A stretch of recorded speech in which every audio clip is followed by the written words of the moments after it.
Alrighty. Yeah, sounds good. Okay. Should I see you right now? Now you should. Yeah, there you are. Hey, Wooly, looking good. Much better than a OBS logo. Yeah. So, once again, absolutely nothing. Just, whatever. That was a dumb one. But hey, there we are. Isn't the internet fun? Isn't making mistakes live fun? It's like Saturday Night Live, but nobody laughs when you corpse like Jimmy Fallon. I yearn for the days when we did this and no one was around. Yeah. Again, it was just, okay, into the mic it goes, and then they'll hear it eventually. I have to actually disagree. As somebody who says many wrong things fast and loud, autocorrection. Mm-hmm. The glance over at like maybe 1,000 people going, what the fuck are you talking about, yeah. you fucking idiot, is actually really useful. So no, there are pros and cons to it for sure. And yes, the autocorrection is a wild one, as well as anytime an unfinished thought you can floats into the ether that pops up, but at the same time, there's something simple about the process for sure that used to just be, it doesn't matter what time we decide to record, it doesn't matter what day we start to record, nothing matters. All that matters is the publish button, and now this it's matters. like it just happened. It's like it just happened. Yeah, it's like it got magicked out. Well, everything that I do live was never intended to be live. It just became live by virtue of like showing the process of it getting made. It was always meant for post-release. Mm-hmm. There's a person you can blame for that specifically. Twitch? Bezos? No, you can blame Mark Zuckerberg for that specifically, because he directed Facebook to lie on all their ad research that showed that video was so much more lucrative than text, even though it wasn't. Wait. Which caused the push to video. Wait, that thing about how people see video streaming, people tune into that more than text and tune into that more than... Oh, that was a complete fucking sham by Facebook to push video. Wow. Absolutely. I still remember that. Yeah, and that changed the nature of all social media. Oh, yeah. And so once video became the de facto, then there was only two forms, video and faster video. But it is true that when people are scrolling through a feed and then a video auto plays, they are going to stop and look. That's the whole basis of... No, they're going to stop and go, kill it. The basic... But the basis of how TikTok and auto scrollers work is on that idea of like, before you have a chance to make a decision on the content, you're already being forced to watch ads it. Work on TikTok, because when I see an ad on TikTok, it has hit my eyeball for like less than 100 milliseconds. Well, I mean, like it's just, yeah. But that is to say that the general nature of like, ad or not, your brain doesn't have time to decide. You're watching a thing, and if the first 2 seconds are like, "Hey, God, that's it. Stick around. Don't scroll," whatever. No. Yeah. Well, no, I use TikTok the way most people use TikTok, which is at the window into a completely dead society. It's awesome. Well, all this to say that if Zuck did lie about that, then one thing is true for sure is like the Instagram, well, every single social media platform adopting the autoplay, auto scroller is clear that like, well, no, people are clearly using that more than stopping to read text, Yeah. Well, no, because like text in this case was like articles. Like, remember College Humor? Yeah, you'd click on an article to go to go to a different website or so. But that is one thing that's also proven is like getting people going from one place to another, especially if the place they are is comfortable. They don't enjoy doing it, which is why people use TikTok to Google things sometimes. Yeah, no. There's an age group that will like post a, "Hey guys, can you answer this question?" instead of going to Google. I don't think that. So I have a child, which means I'm on teacher TikTok, which I get to see teachers complaining about how the kids are stupid now. First of all, man, the kids are stupid. But second of all, I don't believe that is instead of Google. I believe that is a genre of child that literally does not know how to use non-app functions. That would make sense too. There's an age where you just know what you've been exposed to, and all you know is the one app. No, that age is now like 15. But Going on 20. But there's been quite a few years now of the search bar in the app that I'm in, the social media app I'm using, or video app or whatever, is also my life search bar. There's no idea that like there are different places that you might go for some information, you know, or whatever the case. So yeah, learning to internet is who knew, you know, never mind us. Do you remember that period of time when like all the boomers in your life just offloaded like professional levels of technical labor to like 6-year-olds? Do you remember that? I was one of those kids. Do you remember how I was one of those IT kids that had to do tech support for a bunch of boomers. Yeah, for sure. Like you, 30, 40-year-old man, it's too hard to learn. It's impossible. Hey, 6-year-old, can you manage my fucking Excel spreadsheets and video shit for me? It's just too hard to learn. Yeah, no, when mom was asking me about an email problem 10 years later, that was the same one after a decade, I went, stop. You have chosen to not learn this. 10 years later, you've made a decision, even though you use this almost every week. This is a regular part of your life now. You have chosen that you don't care to learn it, and that's your choice. This is not about, I don't understand, it's too hard, because I had exposed myself to this less than you have now, a decade later. You know, when I was explaining how it worked the first time. You need to actually give a shit about the thing you're using constantly if you're going to always be asking for help about it, at the very least. Or decide you don't need it and go, I don't use these things. That's one thing. But if you're constantly using it, fuck off with that. That's crazy. We're talking about a generation that graduated from high school, got their GED or high school diploma, and went, all right, not only do I never need to learn anything ever again as long as I live, but also I won't need to, because here's a great job I can work at. Of course, you know. But it's like, if you never use the thing and then every once in a blue moon you need to, I'll give you some benefit of the doubt. But if you're using it fucking constantly, that's crazy. That's crazy that you won't learn. My mom uses the Chromebook, and I don't know how she uses it because I could never teach her how to use her own email. Right. I don't get it. Yep. I've lit like my dad, my dad, me, and my sister all spent what I'm going to say is like a high school computer class level of time trying to teach my mother how to use email addresses to send photos of her kids to her friends over like a period of 10 years. Just never took. We are still stuck on the step of which things you double click on and which things you single click on, and the difference between where you do that and why. We're still stuck there. It's funny because I almost fell into the trap where like I have a baby and I'm like, oh, well, babies are so good with computers. They can lap that shit up no problem. And it's like, oh, actually, no. The reason we got good with computers is because the adults in our lives didn't know how to fucking use them. So we had to learn. And they were hard to use. Anyway, yeah. I got to teach my kid how to format a hard drive. And defrag it. Yeah. And depends if you don't really defrag an SSD. And you know how to open up the case properly and touch the sides and get your static out, you know?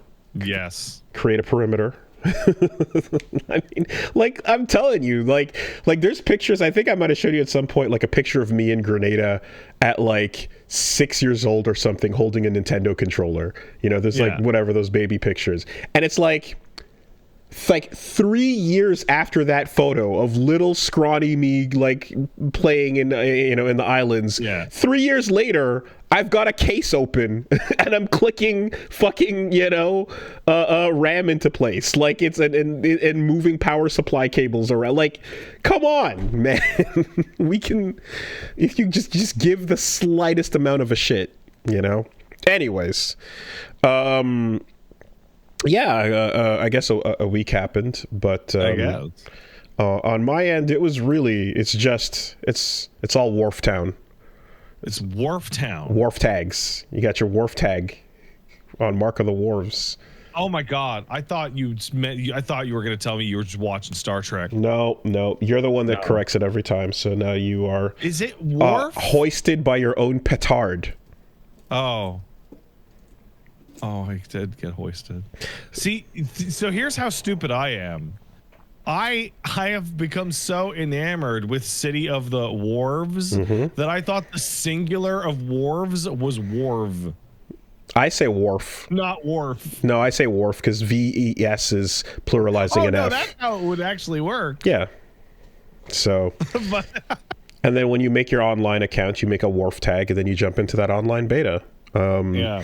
So you got more time in that online beta than I did, I assume. Got a bit more time in there, yeah, and got a feel for what's going on with the system and what's going on with the game as a whole, and perhaps a little more than that even. I have heard that you got a little bit more than they wanted you to get out of that online beta. A little bit more than I bargained for.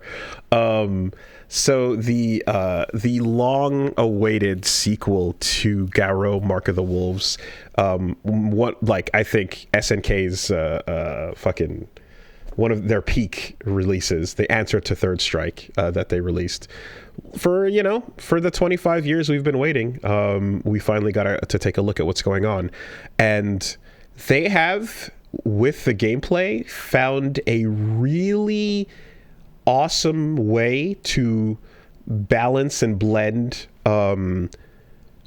like old school challenging mechanics that require you to like activate all neurons to like play properly and to like act and to play at a higher level, and newer mechanics that are forgiving and allow you to do like a flashy combo and get a bread and butter down and kind of feel your way through the game and learn characters kind of quickly.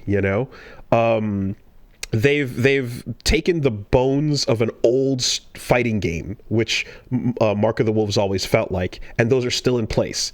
What that means is your combos.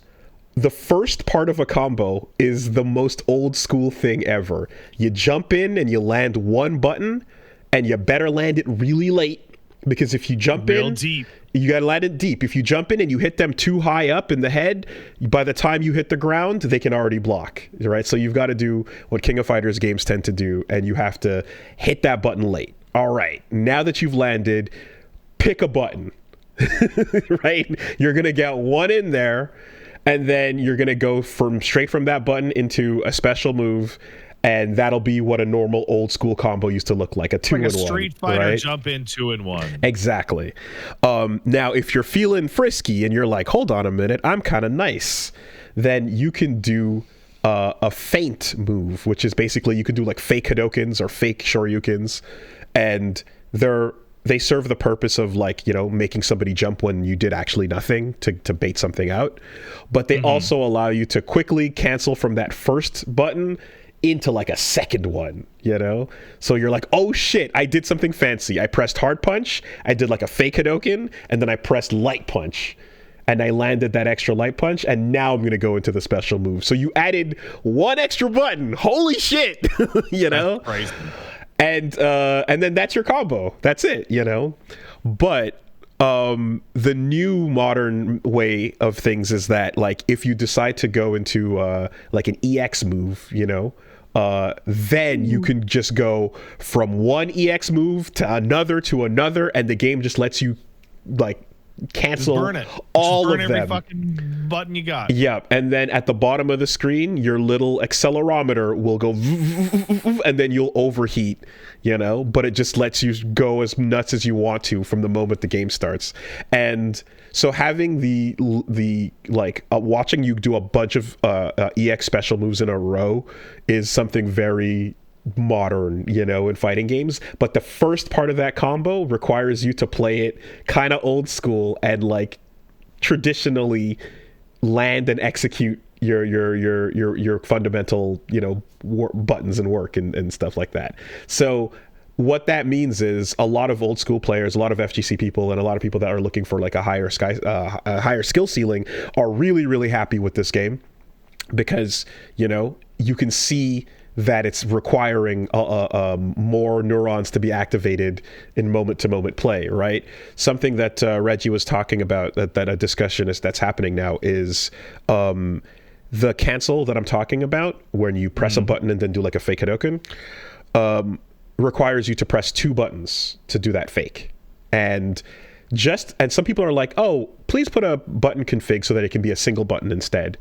And Reggie and Kizzy K and a couple of other FGC folks are kind of like, no, keep it 2, because the fact that you have to think about that second one is just enough to like make it a little more challenging in the moment, and like it kind of means like you can't just autopilot it in your brain and like, you know, make it like a rote memorization thing. Like you have to stay a little bit more present to always to think about hitting heavy punch, 2 buttons, light kick, 2 buttons, you know, and then the next thing. It kind of adds that extra to it, you know, which I'm like, yeah, I get that, you know. I like the idea that you don't need to do this, but if you're feeling yourself, if you want to swag, if you want to optimize and get the nicest possible combos going with every ounce of damage, then you have to add this extra level of execution to it, which you know, characters like Crimson Viper in Street Fighter 4 kind of are asking people to do that a little bit. And it's completely unnecessary for moment-to-moment gameplay. And I spent the entire weekend not really using those feints, you know? Like I used them like to kind of like in the middle of standing there, I was trying to bait someone into doing something, but I didn't use them to cancel my buttons at all. So like it's a mechanic that is you can just, you know, you can look at that and be like, I'll learn that eventually, or not for now. You can approach it at your own pace, but it is there for you, and that's a cool thing to do with your gameplay. I think there's been a lot of really interesting discussion in fighting games and other words, but we're talking about fighting games right now, about like the ease of accessibility for higher functions in gameplay can in many cases go too far and basically ruin your ability to actually express yourself. So do we need to go back to fucking 8-frame reversals on jump-ins in like Street Fighter 2, or like fucking tick throw nightmare shit with Balrog that you can't get out of? No, God, no. But like increasing the input leniency on things too far, like I saw people complaining about it in Street Fighter 5, and create situations where, like, yes, parrying stuff with Ryu's thing in 5 is not very exciting because it's fucking free. It's not the same, right? Certainly, no. Right? But there's something to be said as well about like I've seen an advanced the next level of player expression when people are discussing that in the context of fighting games. What that meant back in the day, when you think about that, is like different people would play their own character very different from each other, even though they all played the same character. Right? Yeah, there'd be people who, like, if you want to pick Guile as an example, people would hide in the corner and just throw down an infinity of sonic booms, and then the guy that would run up in your head with upside down kick. But now there's a counterpoint which says that, like, oh, player expression just means suboptimal play. It does. And it literally does. And then eventually when everyone shares the online data and goes into the information researching mode and labs it all out, we all know that this is the best way to play. And if you're not doing that, then you're not, you know what I mean? Like, there's that level of like expression goes away when knowledge increases, which is a hilarious. I've played enough fighting games and MOBAs and MMOs to feel like the pendulum has swung in a certain direction on that discussion, which is in limited spaces with small amounts of people, you can have infinite player expression because no one actually gets any good, right? Like, people get like kind of good, but they only get as big as their local pond. Yeah, to some degree. Like, you can, in your local pond, you can just learn to outplay each other, like with your as individuals. But that's to say, but you can't. But then people like Arslan Ash exists as like Tekken gods because they found a way to make that pond represent Mount Olympus. You know. So you instead get this thing where it's like, okay, well, there aren't like 400 different ways to play Guile for each person that plays Guile at your local arcade. And so the solution tends to be for all of these games is instead of saying, well, I want to play Ryu like this or I want to play Guile like this, the answer is we're going to make a new character that plays in the style that you want to play. Right, yeah. Perhaps so that like I started to notice that with like FF14 and MMOs in general, which is like, well, what's the class fantasy and how do you want that class to play? Do you want to be fast? Do you want to be slow? Do you want to be supportive? Do you want to be etc., right? And so then it all builds up to, this is the correct way to play this class. If you don't want to play this class this way, go to that other class that we made to play that way. Yeah. If you want a particular way that a Shoto plays, if you're looking for an evil Ryu, like, that's going to be a specific like second slot character over here with some particular differences that are not the same as Akuma, that are not the same as the way Ken pressures you and all this other stuff, right? That has become something that has happened. The interesting thing too is that so while describing like this kind of like, this is what Mark of the Wolves used to be, you know, like there's a level of like old schoolness to the basics of the game here, but the skill ceiling is high if you want to approach it. At the same time, when it comes to how you want to deal with modern mode, right? It's interesting because here they've decided to do their own version of modern mode, which is good. Everything should have a modern mode now. It's very similar to Street Fighter's, but is it not identical? And it is much more limiting, to the point that like it feels like while modern mode was and is something that like good players can use for particular styles of play that can compete with classic players in Street Fighter 6. In this case, I would not say that it's viable for like higher level play against people that are playing on classic. So SNK's modern mode is for babies. It is meant to get you started, and it is meant to get you like to play with your friends and have fun, but like there is going to be a limit to how far you can go because that's fine. That's okay. I wish it did encompass more, but like you can't do the feints or the breaks that I was just describing in the modern mode equivalent of City of the Wolves. Those mechanics don't exist, right? That's fine. You have a special move button like you did with Street Fighter, and then you have like 2 buttons for normals and then 1 button for performing combos. But essentially, and like you do have the ability to start training yourself, like if you want to manually attempt a fireball, if you're not used to that, you can do that, but you can't. That's nice. But like it doesn't let you manually do like a full super, for example. Like, so it's not completely the same, and I think it could do a little bit more to encourage people starting out that way to like take a chance on you know, one of these other inputs if they wanted to try it out. But it's there nonetheless, and it means that people can pick it up and just start pressing buttons regardless, you know. I think that's honestly what modern mode's like intended purpose is supposed to be. Yeah.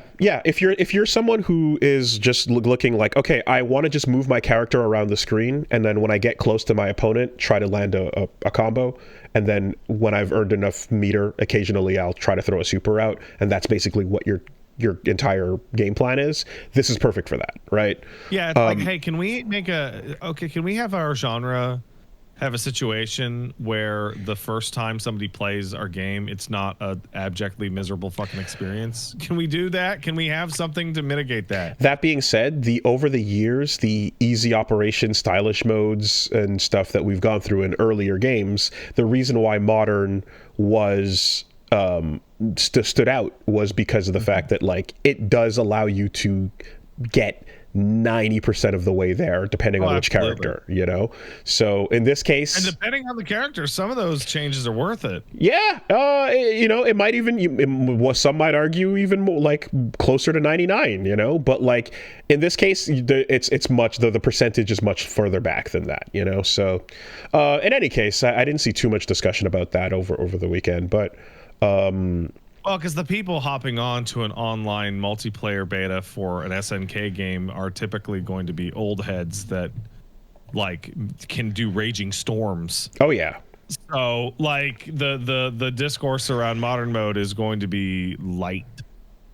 But that is what I that's what I, you know, spent the weekend kind of running into you know, some SNK old heads and stuff, and part of that as well was participating in Rome himself's Regime Royale, which was just a collection of some players getting on for an exhibition. You know, they had some content creators, had some tournament players, just a whole bunch of FGC people got involved and did a bunch of first to fives.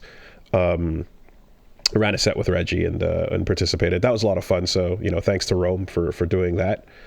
I wonder what kind of world we would have lived in if Third Strike had Just Defend and Garou had the parry.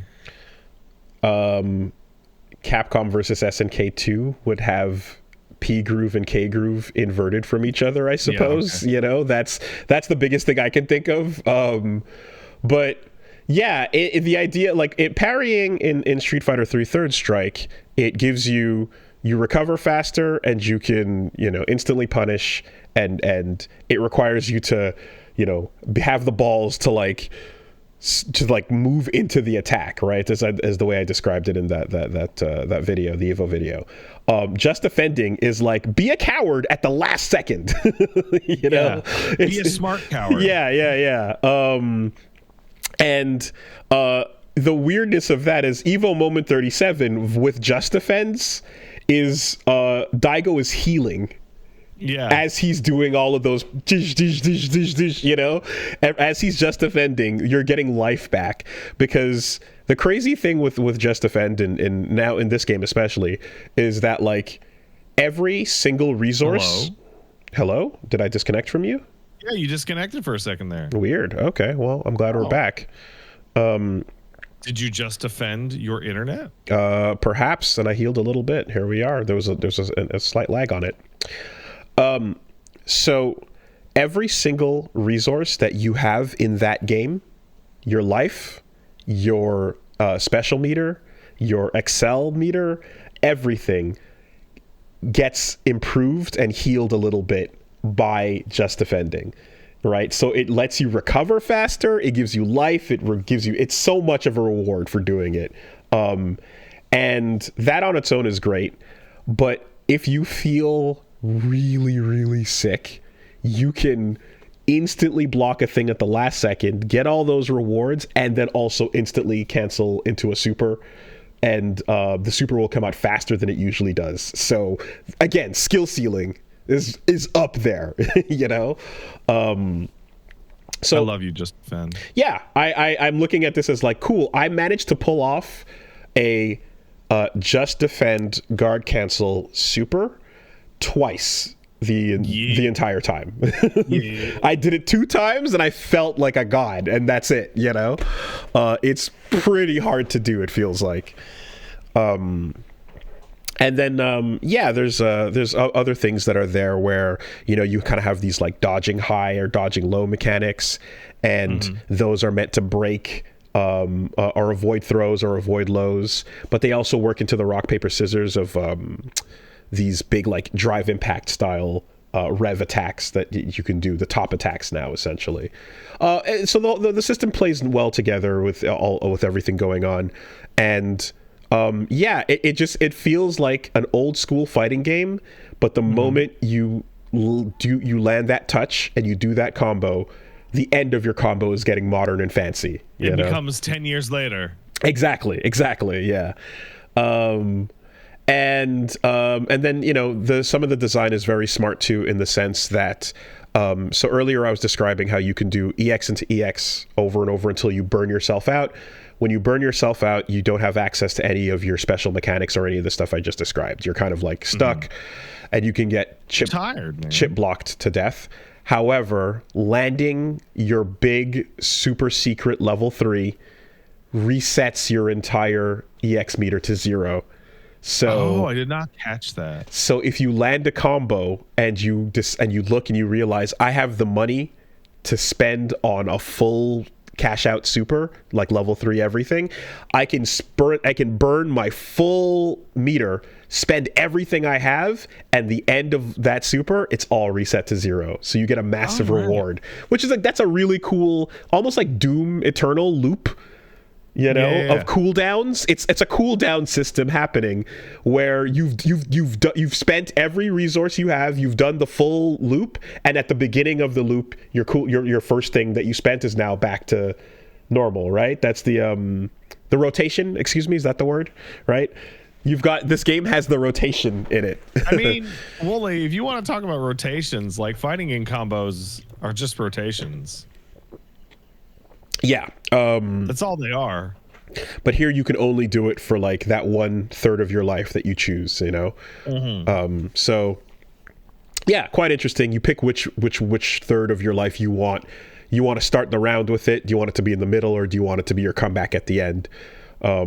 While being fully aware that you can easily get juggled into a combo that takes away the entire section of life where that special ability would have unlocked, Yeah, which is why you put it at the end.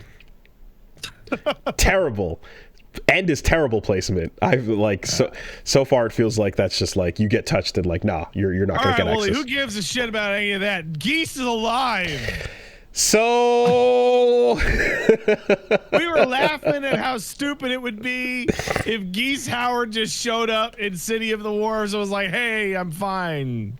And guess what, idiots? Oh my god. So it's weird because so there's apparently some stuff leaking going on, whatever.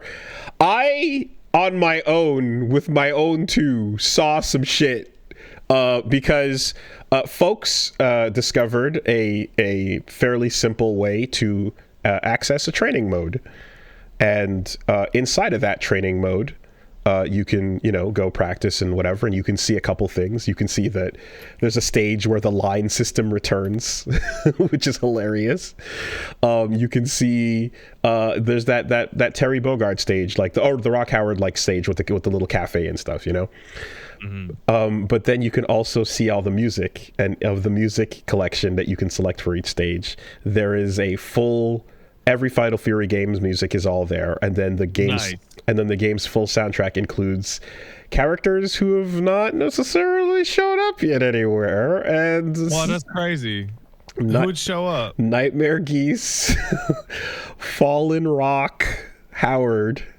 Tons of characters they haven't announced that are like not that surprising, like Art of Fighting Andy staples. Bogart and Hokotomaru, or his fucking and him being plus time. He's older now, and there was a little bit of there's a Rio in there. There's some stuff, and there was a Rick Stroud mention. So that's crazy. I love Rick Stroud. Not as much as I love Vanessa, but he's cool. But that feels like it's for the Rick Stroud fanboys out there, which literally became a gag online. Rick Stroud fanboys are like people like me, like shut the fuck up about Rick Stroud.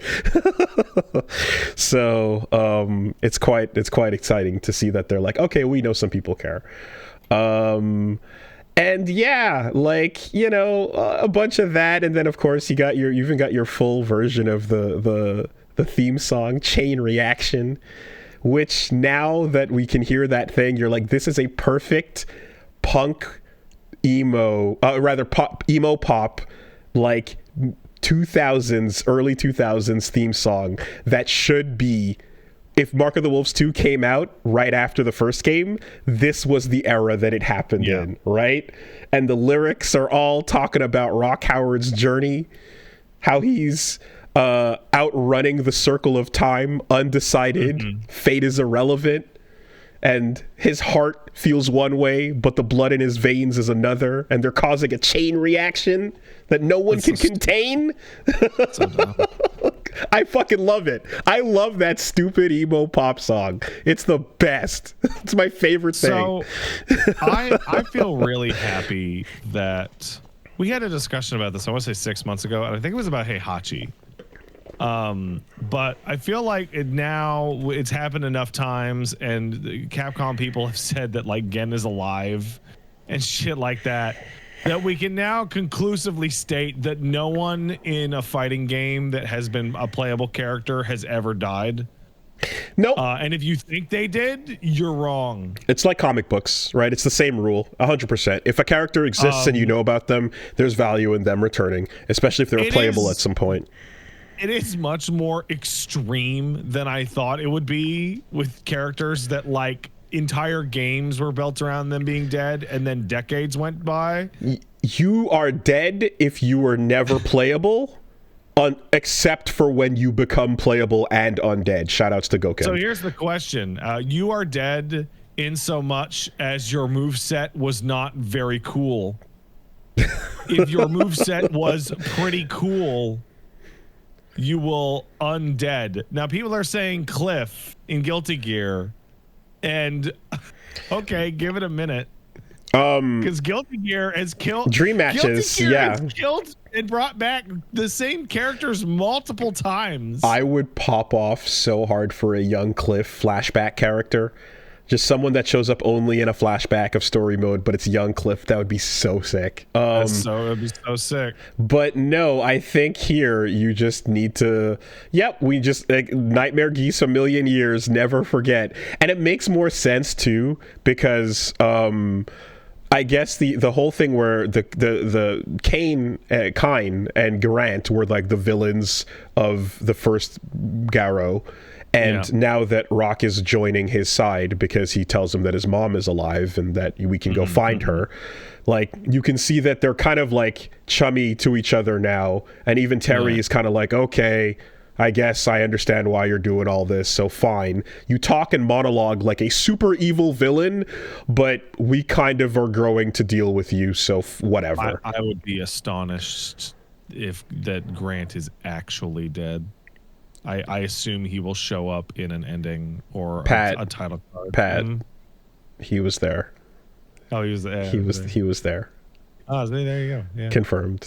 You don't even have to... Like, so this does do something that is probably annoying when you're making a fighting game like Tekken, and people are like, where the fuck is Heihachi on my roster? And you go, he's dead though. And now more than ever, the response is, who gives a shit? Well, who gives a fucking fuck? Well, the weirdest one is the idea of like, okay, so Vox Reaper is the replacement for Grant. He's the new student. And you see that with some characters that are pronounced replacements, Combat Kids, and well, they're kind of their own thing. You're right. Versus like, I think Aki might be the best example ever. Because like Fung isn't dead, but he is permanently replaced forever. And I think when we talk about like the Caliber Kids, right? Those are replacements, and like the Combat Kids kind of are their own new things that are hybrids and stuff. But then you have the ones where it's so replaced that you didn't even know that there was a different person, like King and Sub-Zero are characters that died and then got replaced by new versions of people doing their moves, and you didn't even know. No one did. If you play Armor King in Tekken, you are playing, I think, Armor King 3. And you're playing King 2. And then at one point that's it. So then there's the Armor King that like takes on. There's an Armor King 2 that takes on the mantle. Yeah. So it's wild with that, where there's just like, you couldn't tell it was a character and a different person in the same mask. There's characters that they're not dead, but the new replacement is so similar that if you stare at the game and don't read the title, you wouldn't know the difference. Like whatever Sophia's fucking daughter's name is in Soul Cal 5. Cassandra. No, that's her younger sister. Sophia, was her name fucking Sophia? Are you actually serious with me? Is it Sophia or people are saying it's Pyrrha? Oh, Pyrrha 5. Okay. Yeah, excuse me. Dude, that is like a Tekken style 1-to-1 Julia Chang fucking situation. Yeah. That is just the complete Kunimitsu as well is a different Kunimitsu. It's not the same. Yeah, Right. That's Kinemitsu 2. Yoshimitsu, weirdly enough, the same guy. Same one. Same robot. That's the reverse of what we're talking Same about. robot alien. Can't get rid of him. Every Jack is a different Jack. Yoshimitsu is forever. Yeah, it turns out you can't replace decades of love and memories for specific characters, no matter what you do to their moveset or look. I love Guile and Bison. Yeah. And Balrog. like I love them. Shout outs to Vox Reaper being like, stay away from my billionaires. Oh, that's great. Protect the rich. What a villain. Truly, it's like, oh, the new guy on the bad team, huh? Okay, let's see how dark he is. He's like, he just hey. he has a shirt on, a t-shirt that just says I love rich people. Law. It's I need him and fucking Forrest Law standing next to or Martial Law standing next to each other, like Cena and that black guy with the shirts saying I hate anime and I love anime. It's perfect. It's absolutely perfect. Which way, kid? Which path do you take? You know, truly the villain. That's like, and you know what? He's a assassin that like was taken in and reformed and is now defending the most bourgeois ass Kain R. Heinlein, you know, and his dreams. So of course you got to be on board. You got to be super on board. It's great. Yeah, that was all there. What was I love that Gen is alive. That's my favorite one. That is by far my favorite one out of every fighting game character to ever not die. It's got to be Gen. Dying of what? Lung cancer, leukemia, or some shit back in like the early 90s, then objectively killed by Akuma. Only to be like, he's fine. Nah, I didn't kill him though. He stopped. He stopped thinking. Goku Satsu'd the cancer. Yeah. He grabbed a hold of Gen and took his cancer to hell. And Gen felt better afterwards. I can't wait to see what happens to Lao in Virtua Fighter. It's gonna be great. It's gonna be dead, man. Let's see. Yeah. So there was all that. I think as well. Well, whatever. The SNK lore will continue. I'm sure we'll have bits and pieces to dive into. You know, and then there's what happens when you're not playing the fighting game. What's that? What's happening when you're not playing City of the Worves? You're trying to matchmake. You're trying to find games, and it's taking forever because the matchmaking is really, really bad. And it's like a cataclysmic problem. It's a step down, even though they had the same problem in KOF 15. And then KOF 15 at launch had a huge matchmaking problem. They tweaked it so that it got a bit better at a certain point, and now we're back to a worse version of it, which is just like, why would it be this way? And you're like, I guess the people that are the gameplay battle designers, you know, I mean, Neo G and all the folks that made a bunch of great fighting games over the years are over back at SNK. So that side of the game is running smoothly, but I don't know if the new board, you know, I forgot the name of the Chinese company, but like whatever they're doing, online seems to be enough of a priority that they have rollback, but not enough that like they have a smooth matchmaking experience. Hey, and you know, it's a fun thing the way we had this discussion. We're like, man, this fighting game is so cool to play, and then we segued into if you can play it. You know, the menus are a little bit clunky and weird with the negative edge buttons to like you release to move the screen over sometimes, which is very strange. And it's not very straightforward to get to some places as well. Going in and out of your online profile is like 10 seconds of loading. Getting, you know, doing anything relating to essentially your account. I never really thought too much about the big deal it was when Capcom announced CFN as like, hey, we've invented a thing called CFN. It's a big registered online network where you put in a fighter tag and it tracks your records and whatever, right? And I remember like, okay, they brought that out there for 5. And, you know, 5 had its own problems. So we were kind of just like, okay, well, at least, you know, that, you don't really think about that feature as anything special because you're just like, well, yeah, duh, that should be the case. I should be able to register my shit online and play. And now you're kind of like, oh my God, actually, that is a humongous deal because it means that, like, I don't have this weird problem where you go into the records and data screen on City of the Wolves and you get a message that says, if you delete your save data, you're going to lose your record of all of data and matches and analytics for everything you've done. Are you fucking serious?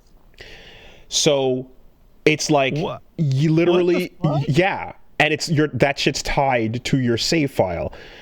This is especially bad because Samurai Showdown. You can just hack your fucking client side ranking. So not your ranking, your other info.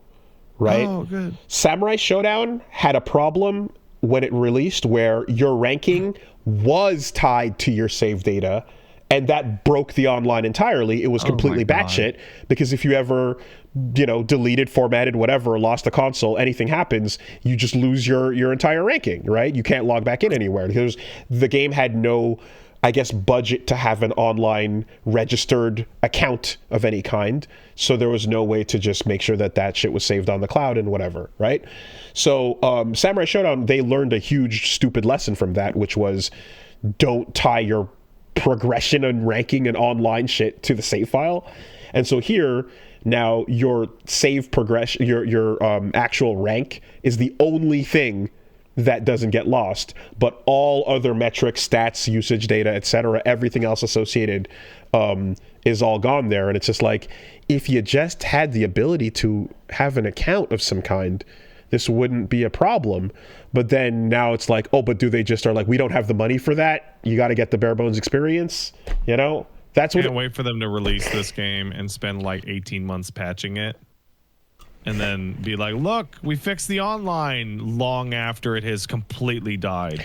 Well, so this is why I was saying that when I see something like this, where the game itself is super fun to play, but you've got really long matchmaking issues and everything outside of that is just struggling, unfortunately, my brain goes, damn, I guess Second Impact is going to be the one that fixes all of this, you know, because this is KOF 12 and KOF 13 is going to be great, right? You're going to come along and find a better package. Like the meat is good, the bones are brittle. You know, we need to replace those bones with some steel rods, and we don't have the fucking time to wait for that surgery to recover because this game's coming out in 2 months. So that's what, unfortunately, you know, that's the bad side about this, is that maybe over the course of releasing like 6 or 7 games, SNK can make a decent online, like, because they get a little bit better every time, right? They do get a little bit every time, but now we got to step backwards. And another thing that gets a little bit better every time is, like, you know, the way their games look, right? And I will say that, you know, as stepping off the other two subjects there, the way this game looks, this is the best looking new to SNK game they've released. It has a lot of fun. When you go into the if you screenshot any moment in one of the big specials, you see their answer to paint and ink splashes from Street Fighter is dot tone, right? You see pop art dot tones in the background. You see really bright colors. You see a big white outline around the active character, and it looks very fun. And like the filters and stuff are very aggressive and stylish. The 3D models are still kind of struggling, though, to look as impressive as anything that the other, like, mainline fighting games are, because it's okay, man. SNK is just like a little baby company. They just look a little, they're just a little birthday boy. It's some really cool visual effects laid over some 3D models that are still not 100% there. You know, better than 14, way better than 14, better than 15, but way subpar to. I mean, it's going to be unfair, but Guilty Gear Strive is the best looking fucking thing I've ever seen. You know, I would like that. I would like to actually stop you right there and ask you, how is that unfair? Because I know that like this is a company that died and resurrected in the hands of a completely different owner that has a fraction of the team size, budget, and operating costs by comparison to ArcSys and Team Red and everything going on over there. But nonetheless, the history of this company and why that comparison feels normal is because SNK used to be second to Capcom, you know? I'm gonna have to take a quick break in like 2 seconds, but before I go, I have to say I totally understand exactly what you mean about the team size and the historical thing, but I just Googled it on the Steam. No, I Steam searched it, and a Mark of the Worves costs. Sorry, City of the Worves costs $83, and Guilty Gear Strive costs $53. Mm-hmm. So yeah, how is not fair to compare new game that is $30 more to old game? It's a version of the why isn't every game hitting Baldur's Gate 3 levels of complexity, right? It's a new version of that applied to this. We'll get into it in a second. Well, I mean, I would say that KOF 14 started this discussion because KOF 14 looks bad. Yes, still that it looks poor. SNK returning with KOF 14 was them essentially when Nintendo dropped out of the main 2 race and became like, we're going to be third forever and we're just going to sit back here. We'll continue the thought. Yeah, I'll be right back.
Okay.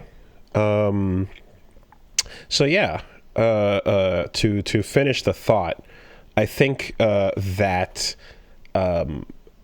most major releases of like all the fighting games we know and franchises we know have been like striking upon first sight, and that I would say so. and that leaves an impression with, you know, a new buyer, a new audience, a potential person that you can appeal to when you see how good Street Fighter 6 looks, when you see how good Strive looks, Dragon Ball Fighters, you know, all of these things are like, there's a holy shit, you know, impression to it.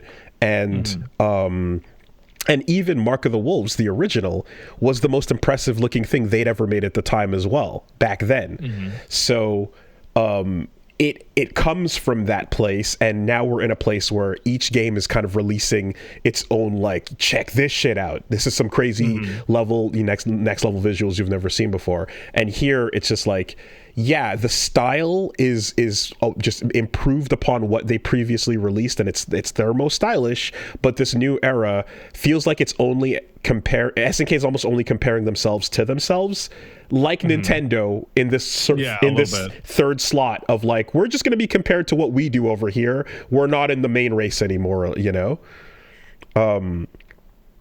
It feels like when you look at the modeling in particular, like, you can see it's clearly not a completely new team from scratch or anything. It's probably the same folks that worked on 14, got better over time, and then made 15, and now got better again, and you're seeing the best they can do right now, which is, you know, but it's just like, it's not hitting that level of the showstopper when you saw, like, oh my god, Goku is just Goku. You know. So, like, yes, but I also feel like these are kind of all intertwined, because, like, I don't know, maybe it's because I'm older, or maybe it's because I use Steam almost exclusively, and there's a billion fucking games that are always fighting for your time. Like, hey, I love fighting games, and I want to play a SNK fighting game. And notice that this brand new fighting game is, I really like the style City of the Wolves has. Me too. But, like, it's not the best looking game in the world, but I like it. I dig it. That's it. That's exactly it. Yeah.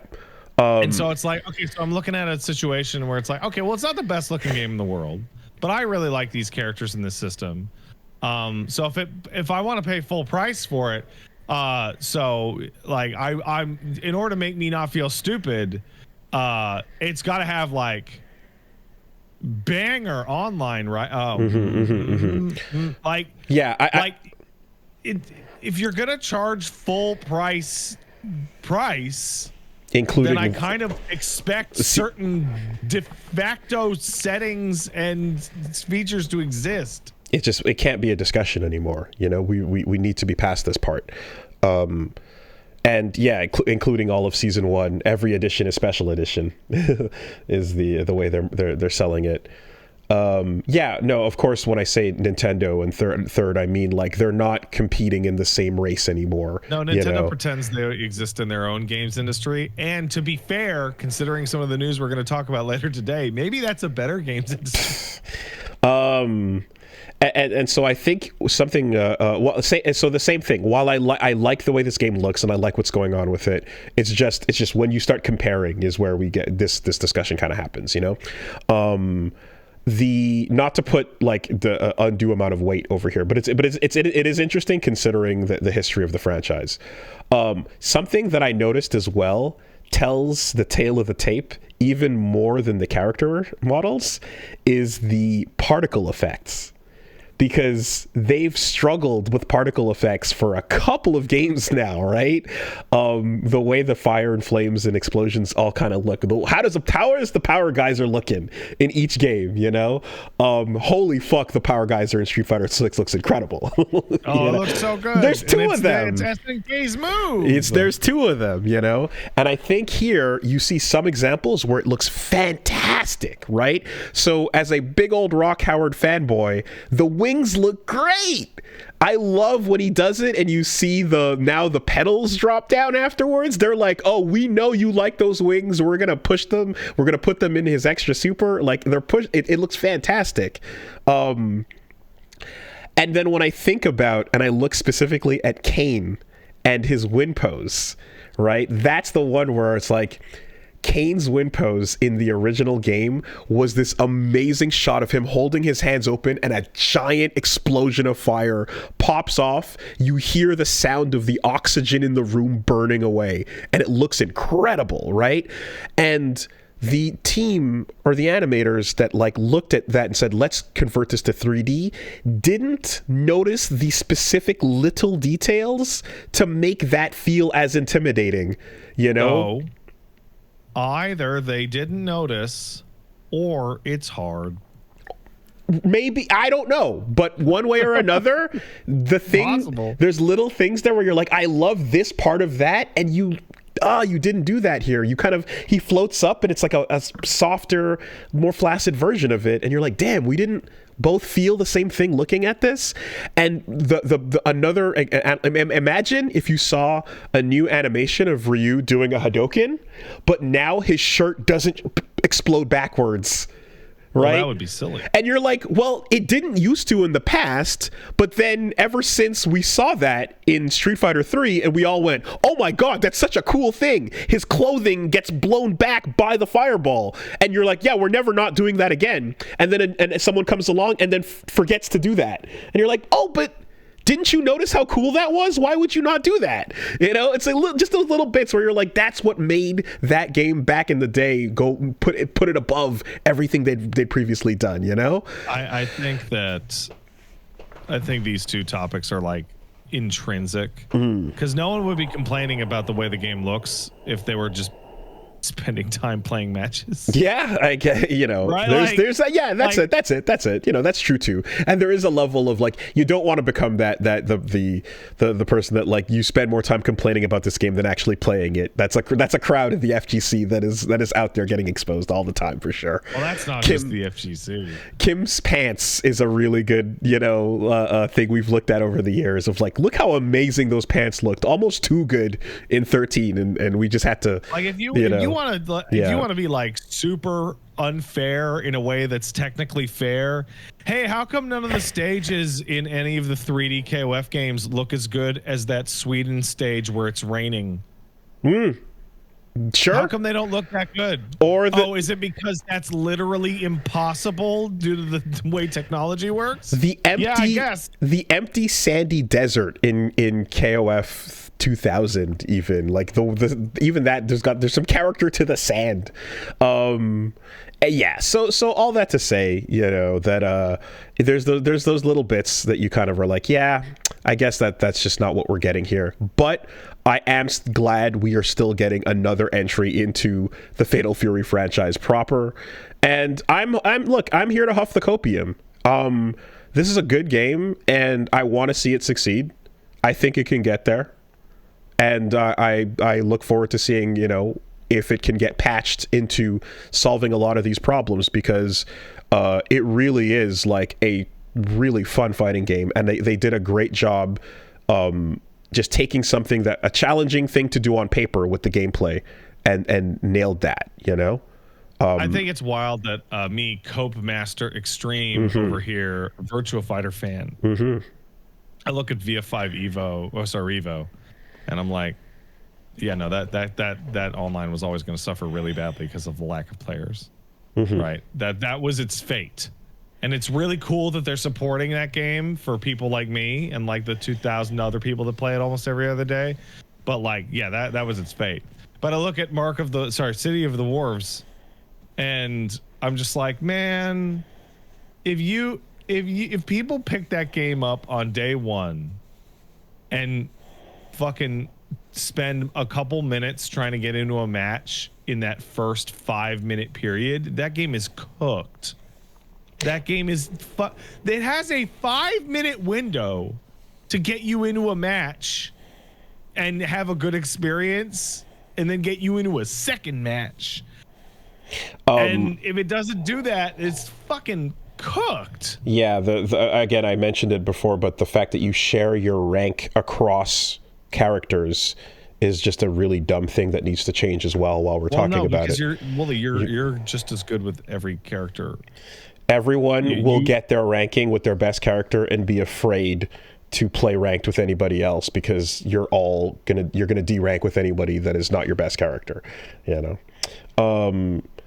Stupid. Yeah. Really? No, like when on the little stream on Get Out of Fighting Games there, you mentioned it, but it's like, okay, so what's gonna come out is a fighting game that's really fun to play, that's gonna be plagued by other issues, and you were like, I don't know if it's worse or better because because you want it to be shit, and then it's like, I didn't even care about that anyway. You can just dismiss it entirely, or do you want it to be, God damn it, it's actually really good, but it's being held back, you know?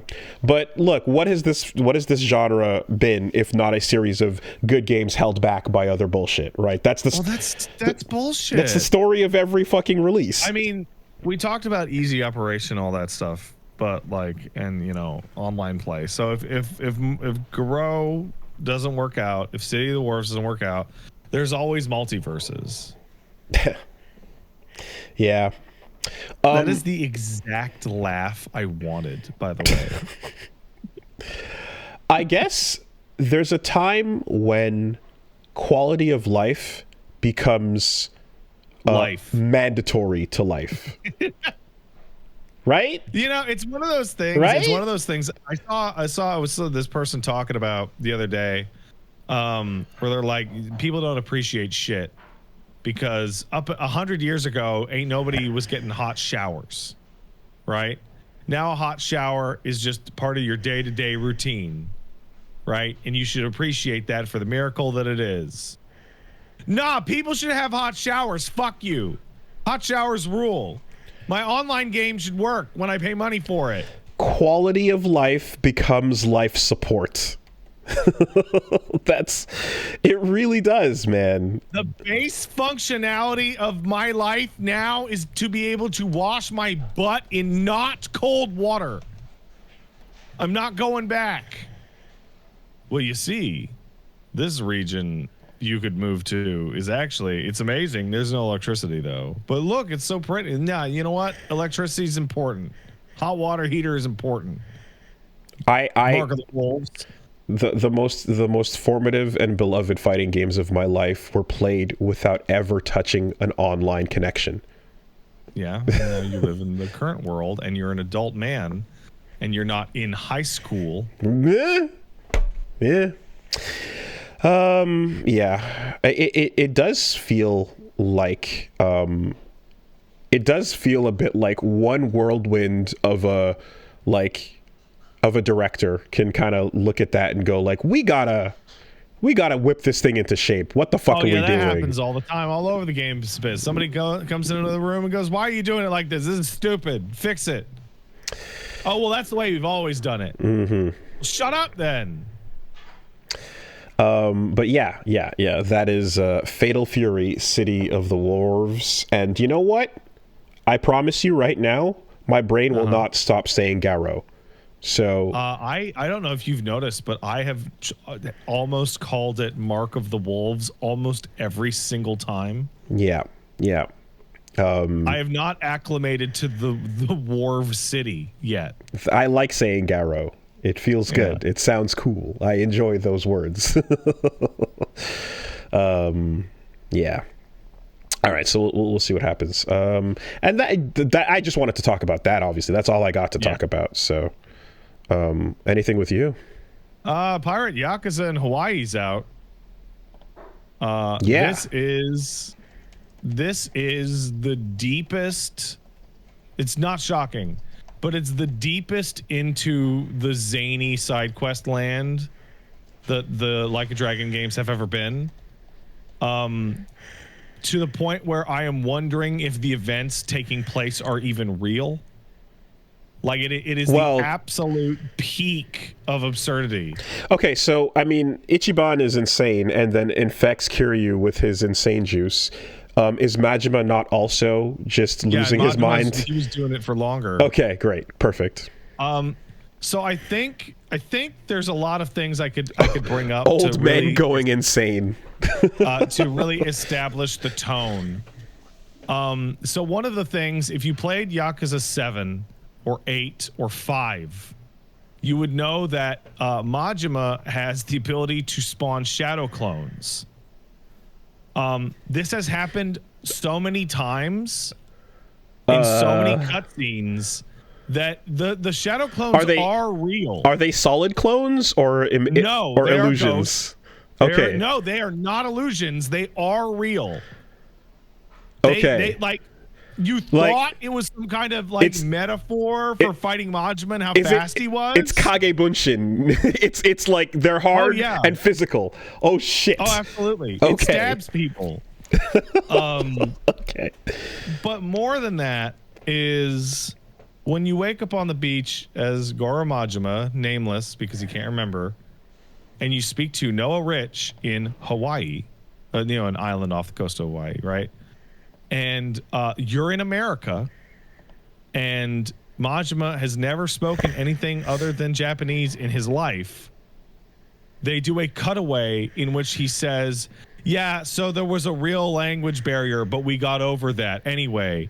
And then the game just continues. And it's never going to come up ever again. Shut the fuck up. The fact that he doesn't speak English and no one around him speaks Japanese, and you have a bunch of people that are commingling constantly. No, they are speaking the dragon language now. Well, so I was ready for a world where this was the same as Terrace House, Hawaii, where they kind of were like, there's enough of a Japanese population here that fuck it, it's fine. That's what they did in 8. In 8. Yeah, okay. Where they're like, you're in Little Japan. It's fine. Yeah. It just happens to be that everybody you deal with speaks Japanese. Now they've just completely given up. Like it's Majima is inexplicably speaking fluent English, I guess. No. I don't know. Are they making pun jokes about his bad words or his? No, okay. They're not doing that. Not. Okay. Everyone is fluent. Everybody. You gotta love that. Like everyone's speaking English, but then somebody says the wrong thing at some point, and everyone goes, "What? That's stupid. Why would you mispronounce that?" And it's completely lost in translation. Okay. The reason for becoming a pirate is nothing. There is literally no reason to become a pirate at all other than fuck it. Yeah, okay. Fuck it. Good. Strong motivation. And then you start traveling to areas which the Pirate Cove Madlantis is the most like physically impossible location the series has ever done. It's got like multiple cruise ships like in the fucking cave wall. Like it's nonsense. It's complete fucking buffoonery. Like he's not just taking a trip to a theme park and just daydreaming. No. It is happening. And you have your pirate ship combat, which is not as good as Black Flag, but it's serviceable. Okay. It's fun. Okay. It's very Blue Skies Sega pirate ship battles. Okay. Skies of Arcadia pirate ship battles, there's I like the concept, but obviously Black Flag was that was the bar. So what do you do? I mean, you can shoot your machine guns straight forward, and you can broadside people, and you have boost, but it's very arcade. Okay. And you can ram people. Of note, though, is that this goofiness goes on to the gameplay as well. So in Like a Dragon Gaiden, the man who lost his name, here you had a secret agent style in addition to his dragon style. Spider-Man. Which was like shoot drones at people and throw a cigarette and it blows up and rocket boots and shit like that. And it was horribly unbalanced. And it was it was like a side quest dimension fighting style. Majima's pirate style has a fucking grappling hook for snatch and a chargeable gun that colors up, and you can round trip your fucking cutlasses. Your cutlass, yeah. And you are fighting 30 to 50 to 100 guys at once sometimes. Wow. Okay. Like I went to an island and it was fight 100 guys and they came in at like groups of 25. So are there silly... It has become Dynasty Warriors. Okay. Is there still a ratio of silly side quests that are now just pirate themed? Yes. But like the main story is also that silly? Because the introduction of pirating in and of itself can be a major game mechanic, kind of like cabaret running, that can take over gameplay if they wanted to. But is that what they did with this, or is it like it's just a regular Yakuza game, but you're doing this in the... the whole game's a side quest. Okay. The whole fucking thing. Like, and your big mechanic, your big like meta game mechanic is staff up your pirate ship with people. Mm-hmm. And it's everybody. It's like every somewhat unique NPC you've ever fucking seen in the Hawaii zone. You want to bring the nightmare mascot Aloe Happy, the fucking palm tree freak, on your pirate ship? Do you want to bring in Hollywood actress Nicole Kidman, who needs to learn how to be a pirate for her method acting? Saw a screenshot of that, yeah. Do you want to bring in like the Obitarian or the Chicken Head or Sheep Man? Pirate libido? I haven't seen him yet. Okay. But maybe, who knows? Yar. And the way that this has been integrated is every single goddamn minigame has a dude next to it that if you do well on the minigame or side content, they go, you know what? I'm thinking about being a pirate. Do you want me to be on your pirate ship? So like I got a guy on my fucking pirate ship because I beat the normal version of Trick Pool in the pool hall. Nice. And then I used my pool points to buy Sheep Man. Okay, to join my crew. There's a very important question. Are you actually pirating anything, or are you just living the yo-ho-ho lifestyle? You are searching for buried treasure, which is the game's main collectible, which increases your pirate rank. Okay, you're not attacking corsairs and privateers and... No, everybody on the ocean wants to fuck you up, so you kill them and you get like rabbit meat or superb components off their pirate ships. You'll sink like an entire like 3 frigate pirate ship battle and you'll get like $12. Okay.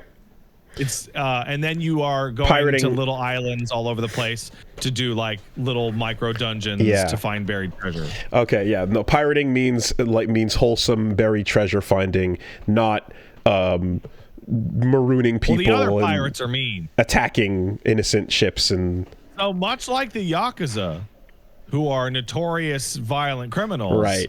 The other pirates are the mean pirates. Okay. They're very mean. So and whenever you run into a good pirate and they're cool, guess what? They're going to join your pirate ship once you beat them up. So Majima's ship doesn't have a boo-boo box? No. Okay.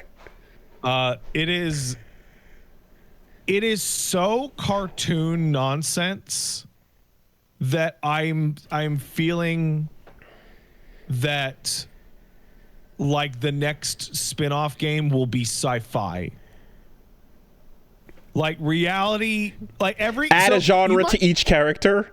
I mean, well, because they've already done that. Kiryu is Spider-Man, like 007. Spy/Spider-Man. Yeah.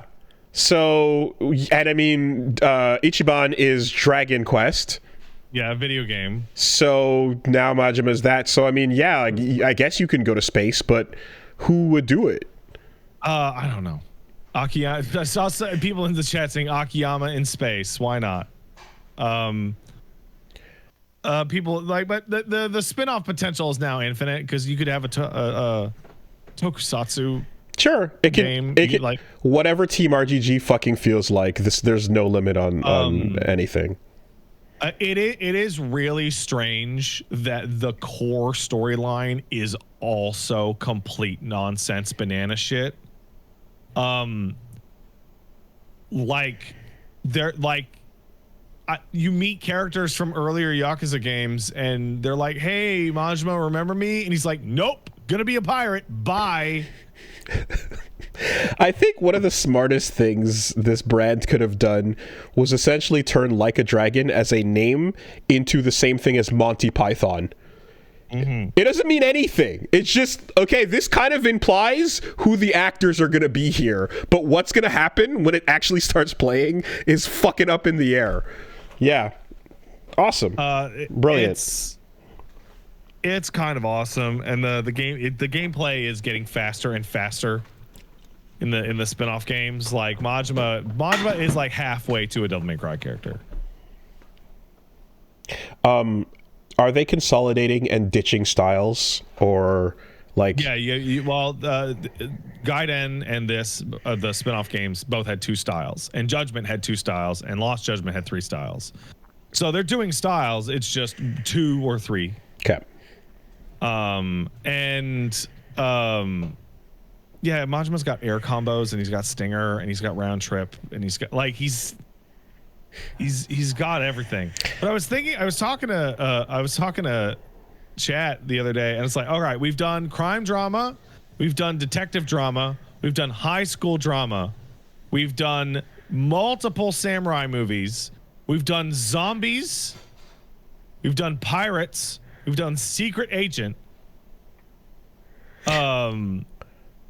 Like they're rolling through a bunch of these fucking things. It's so funny that I remember when 7 first got details, and there was a discussion about how, like, oh shit, I guess Yakuza has made a decision to become an RPG series. Well, I really liked the combat. That was dumb and fun, but I guess we can say goodbye because it'll be turn-based from now on. And like they have aggressively kept the action alive in these side games and other things. In fact, there's more action games now than there are the RPG ones. So I hated that discussion, and I think I talked about that when we brought up, because those games were always RPGs. They just had brawler combat.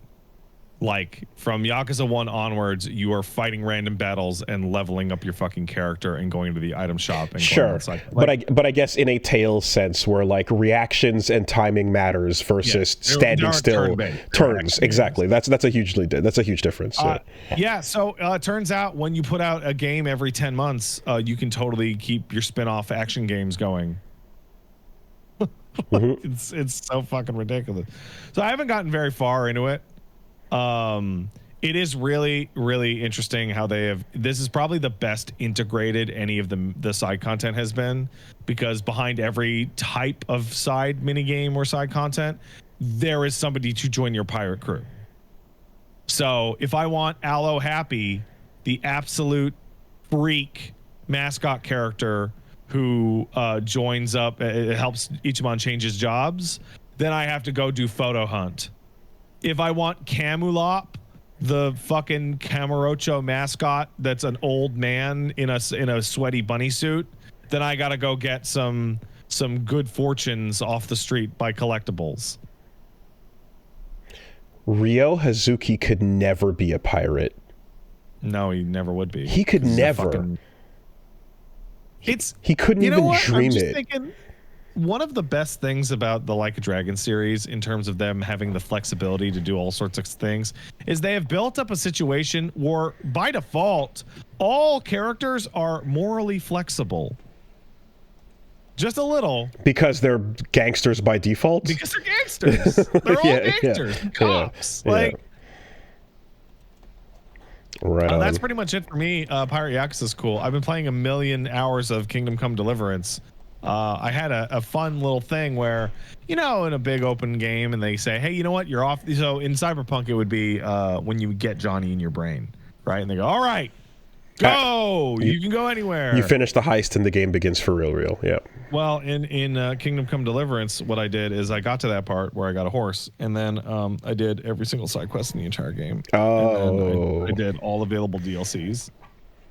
And then the game built up to like I went back to the main story, and then it built up to a big fight against a bandit called Runt, and it was a very climactic battle with a huge pre-battle, and I climbed him up into a burned out church, and then I literally bopped him on the top of the head, and he died. Yeah, that's you. That's all you. Then the cutscene starts, and it's a big dramatic fight. I'm like, I bopped him. And you're all beat up, and you're like, yeah, absolutely. No, I bopped his shit in. Great. So that game's amazing. That game's absolutely incredible. I cannot wait to get to the second one. What's an interesting thing? Oh, this is still the first one, right? Not even the new release. The first one. True. Still the one from 6 years ago. Not the one that just came out. Right. Not the one that just came out. Because if I ever play that second one, I'll never go back to play the first one. Right. And I'm having a great time with the first one. But you know what's really interesting? Have you ever played a DLC and before you played it, you were aware that the reviews for it were terrible? I must have at some point, yeah. So, the DLCs for Kingdom Come Deliverance have a wide variety of mixed reviews. And I played one called A Woman's Lot, which has extremely negative reviews on stream. Really, really, really negative reviews on stream. And I liked it. I liked it quite a bit, actually. Okay. But I can easily see why it is hated. And that is people weren't using the mod to save anywhere. Because you've modded the game. Because Teresa's DLC, A Woman's Lot, has a lot of stealth sections, and it has limited saves. And it also has wandering around on the side of a mountain in the pitch black at night, trying to find herbs to heal somebody. And there's patrols. And I'm like, boy. If you got caught and lost your progress. If I wasn't just saving the game every 5 fucking minutes, every time I succeeded in one of these things, oh man, this would take me like twice as long, and I'd be fucking super mad. Yeah. Holy shit. That could be miserable. That makes perfect sense. It also has a different problem, which is it's after the game's tutorial, it is the very first person you talk to. The very first prompt at the top of their thing is, hey, what's the DLC? And Teresa's DLC, because she's a peasant girl instead of a peasant boy, is much harder than everything else in the entire game. And it might be like the first thing that you do. Okay. So I had been playing Kingdom Come Deliverance for about 60 hours before I did it. And I knew what potions were good to use and what times. I knew how to gimmick the archery system. I knew this and that and that. But if you were going in at like base stats, don't know anything about the game, it's definitely the hardest part of the whole game. Okay. And it might be the first content you do after the fucking tutorial. Is it like is it the kind of like you're switching to like a full non-combatant type of thing? Yes. Yeah. Okay. Gotcha. You can shoot a bow and arrow, but shooting a bow and arrow in that thing sucks. And you can stealth kill people, but there's no ability to defend yourself at all if you get caught. And God forbid you get caught after 15 minutes of stealthing through the mine shaft. Okay. Or whatever the fuck. Right. Genre switch becomes a like survival horror bit. Yeah. Okay. Someone in the chat asked, hey, did the combat ever get any easier for me in Kingdom Come Deliverance? Oh, yeah. No, my character's combat stats are completely maxed out. So now I just walk into a battle with a mace and just go bop, bop, bop, bop, bop, and they all fall down unconscious, and then you mercy kill them. And mercy killing somebody with a fucking hammer doesn't look very merciful. You just crush them. I was turning the hamster wheel in my brain trying to think of DLC that I knew was bad in advance, and the only thing I could think of is Persona 3 The Answer, which is not DLC, but my brain decides that it is. It was DLC. It feels like DLC. Yeah. That's about it. But yeah, that's what's been going on with over at me. Not a whole lot going on this week. If you want to hang out with me this week, go down to twitch.tv/PatStaresAt. Not tomorrow, but Thursday we're going to be playing. We're going to finish Metal Gear. We're going to play Monster Hunter. It's going to be a lot of Monster Hunter. Apparently, Monster Hunter is really short. I might beat it by this weekend. That's ridiculous. Damn. Well, but hey, we'll play it. If you feel like you and get your fill and you want more, you can always switch over to Dauntless. I could switch over to Dauntless. Could I? We'll get there. Yeah. Meanwhile, over here, Wooly Versus on YouTube and on Twitch played some more 1,000 Times Resist. And I feel like, we got to chapter 6 of that. So I believe there's 10 total. Should be maybe one session, maybe another left. Hey, let me ask you a question about 1,000 Times Resist. Mm-hmm. So I don't know anything about 1,000 Times Resist other than what same conversation as last time. Yeah. No. This is a slightly different conversation. Okay. And like I'll catch like a 10-second clip of your stream when I'm like going through my Twitch thing, and I'll be like, oh, Willie's playing 1,000. How sad gay robot is it? Because it's giving off massive sad gay robot vibe. Sad gay, not robot. Okay. But it is sad gay futurism. Okay. And it also is very gun shy about giving answers to things. Okay. It likes being cryptic. It likes not telling you what's happening. It likes being obtuse. And every once in a while, impactful moments occur and you kind of are learning more about things. But it is really playing its cards super close to its chest right now. Because every time I physically see it, I think that this is like the background footage for like a Chapel Roan music video. Sure. Sure. I mean, you are walking and talking and scanning. And yes, it is big, sad, gay, sick futurism. Oh no. But emotional baggage, trauma, parental damage, and inherited bullshit, right? A lot of Wooly, I'm sick of generational trauma. Generational trauma is the name of the game. I'm sick of generational. Can I just divest myself of this generational trauma, please? Turning red automata a little bit. And this is a turning red that is brave and can talk about 9/11. Can and does, but maybe not necessarily 9/11, but does talk about Hong Kong and the umbrellas. Is a crucial plot point in the setting. Yeah. I'm still I'm in the third act and. There's a lot that I really enjoy, but it's so weird to say this.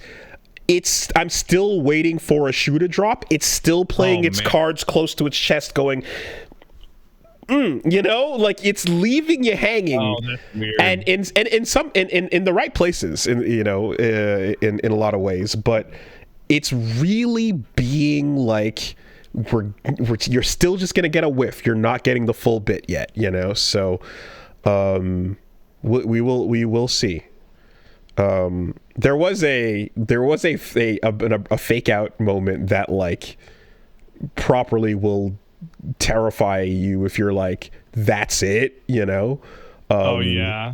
There's one of those, but you're when I say near, I mean that to the full extent. They're doing a lot of those things too, I gotta get on that. It has that good, overwhelmingly positive review score.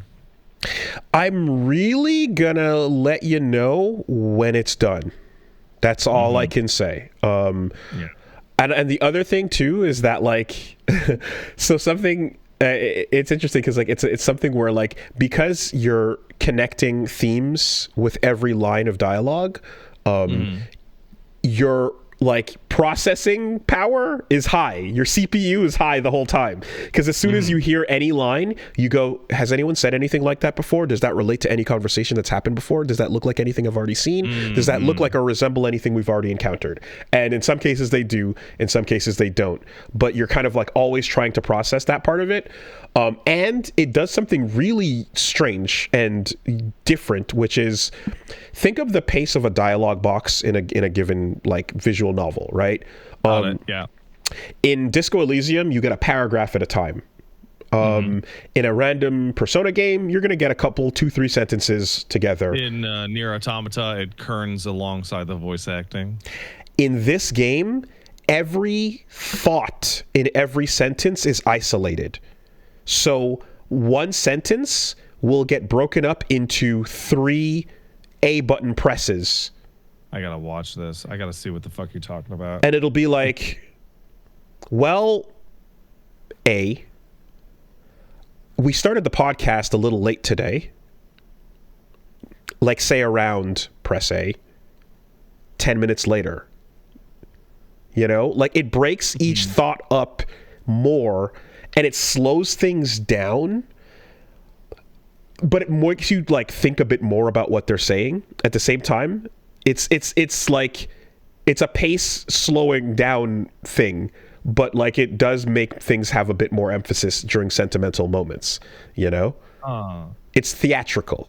It's theatrical. Think of people on a stage in a play speaking, enunciating a thought, a word, an idea. Each one of those, so frustrated. Each one of those commas were like a button. I'm getting so I know you would. Triggered. I know. I swear to God. I know. But it's trying to do things, and it's doing art things, and it's doing art things that I like that you might not like. So when you see the overwhelming positive, remember that that doesn't necessarily mean pat positive. You know, it's true. You're a weirdo. So. What? Oh, you're not a weirdo? Shut the fuck up. I just wanted to act indignant. You didn't have to fucking.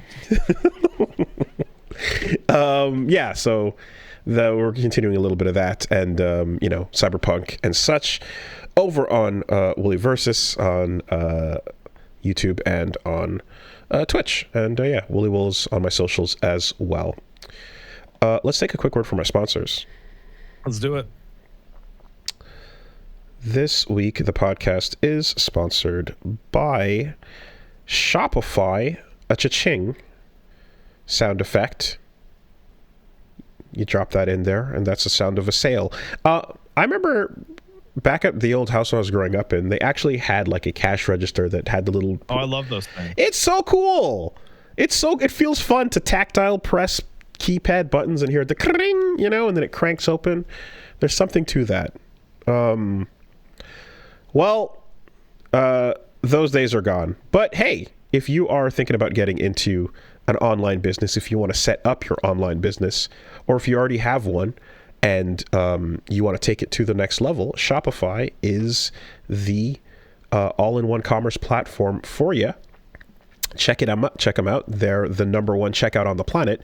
Every time you sell or have any type of shop set up online, they've got to go through a checkout process. They've got to have the logistics of how to ship things where internationally, where you're going to get to, how to track what's going on, where and overall catching the analytics and background details of like how your business is going, what you're selling, and where and how.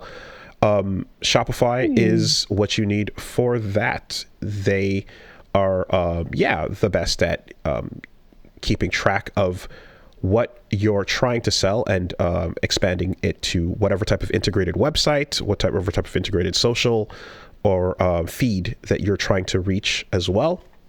Shopify can help you sell more with that.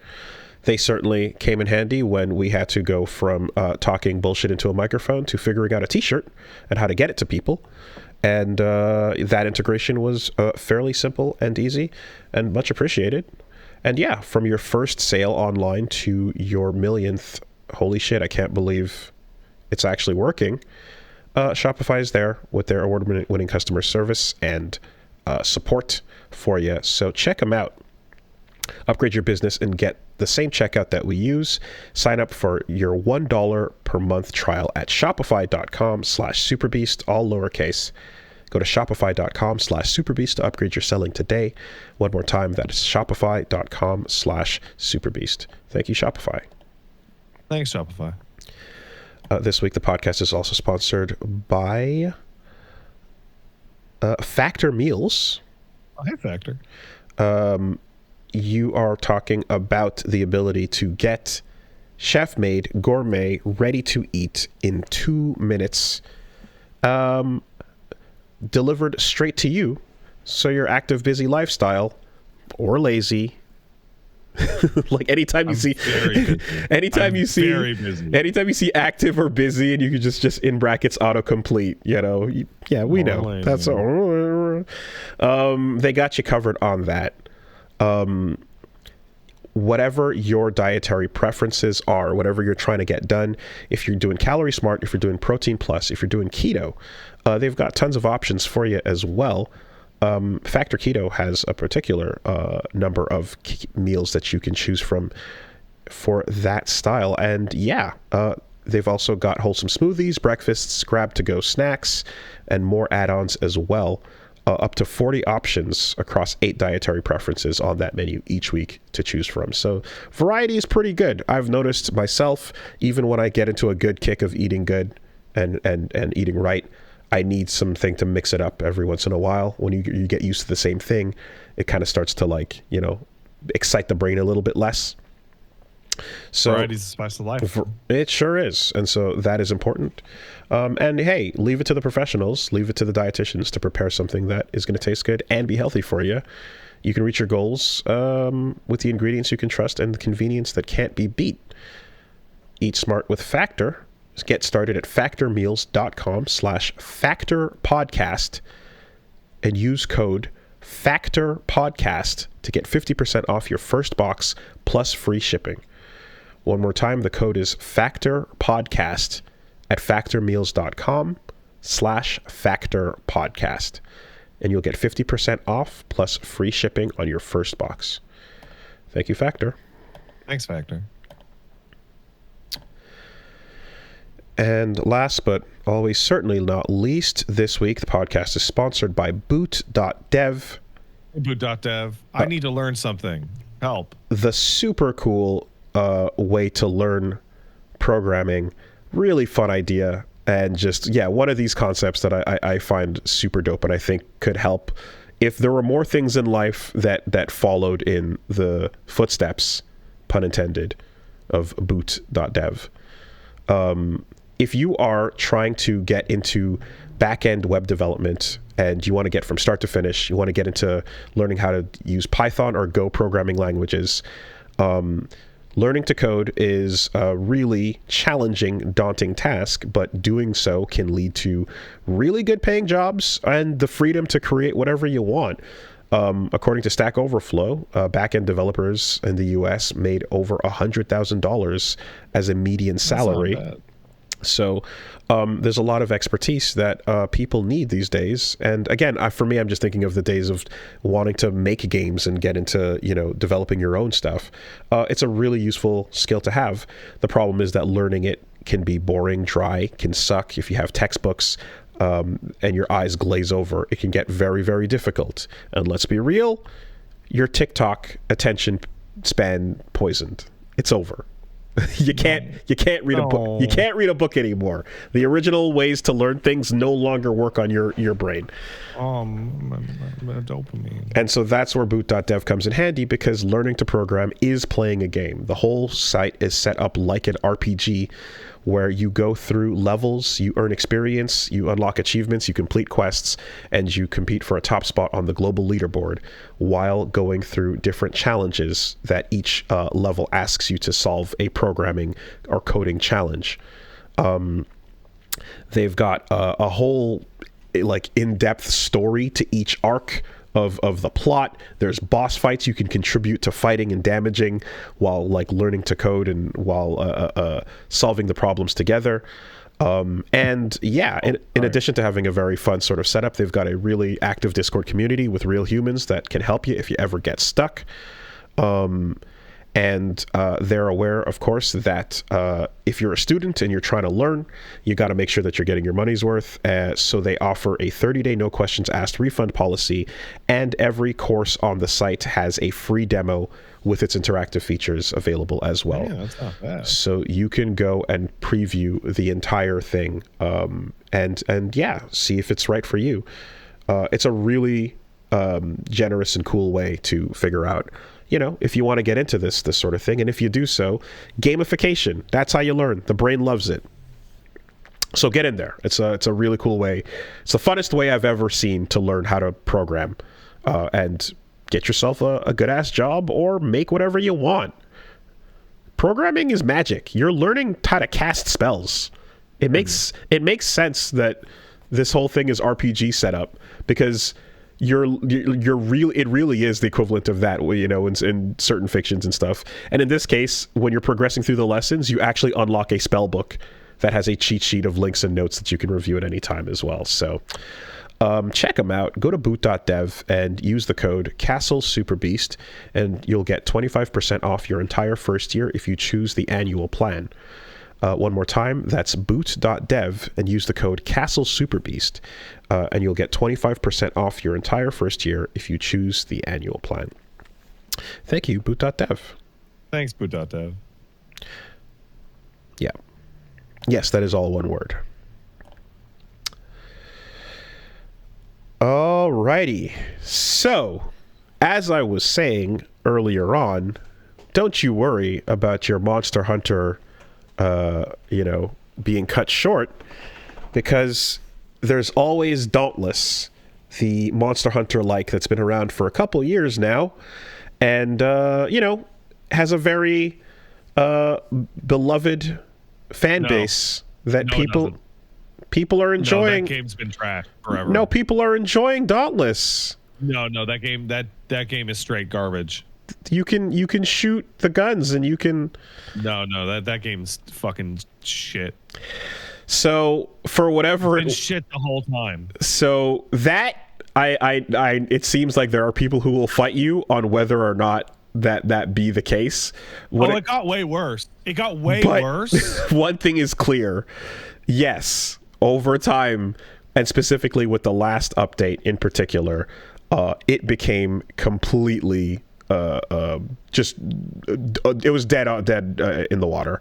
Is that because they got bought by new people and then they tried to wring every single ounce of blood out of the stone that they had? That is correct. Ding, ding, ding. Oh, that's crazy. So the story is that free-to-play Monster Hunter-like Dauntless is shutting down on May 29th following mass studio layoffs. Hey, there's that word again. Sure hope we don't hear that over and over and over and over and over again. But yes, so Dauntless was in a state, apparently, that had 2 years go by with no new updates or anything for a while.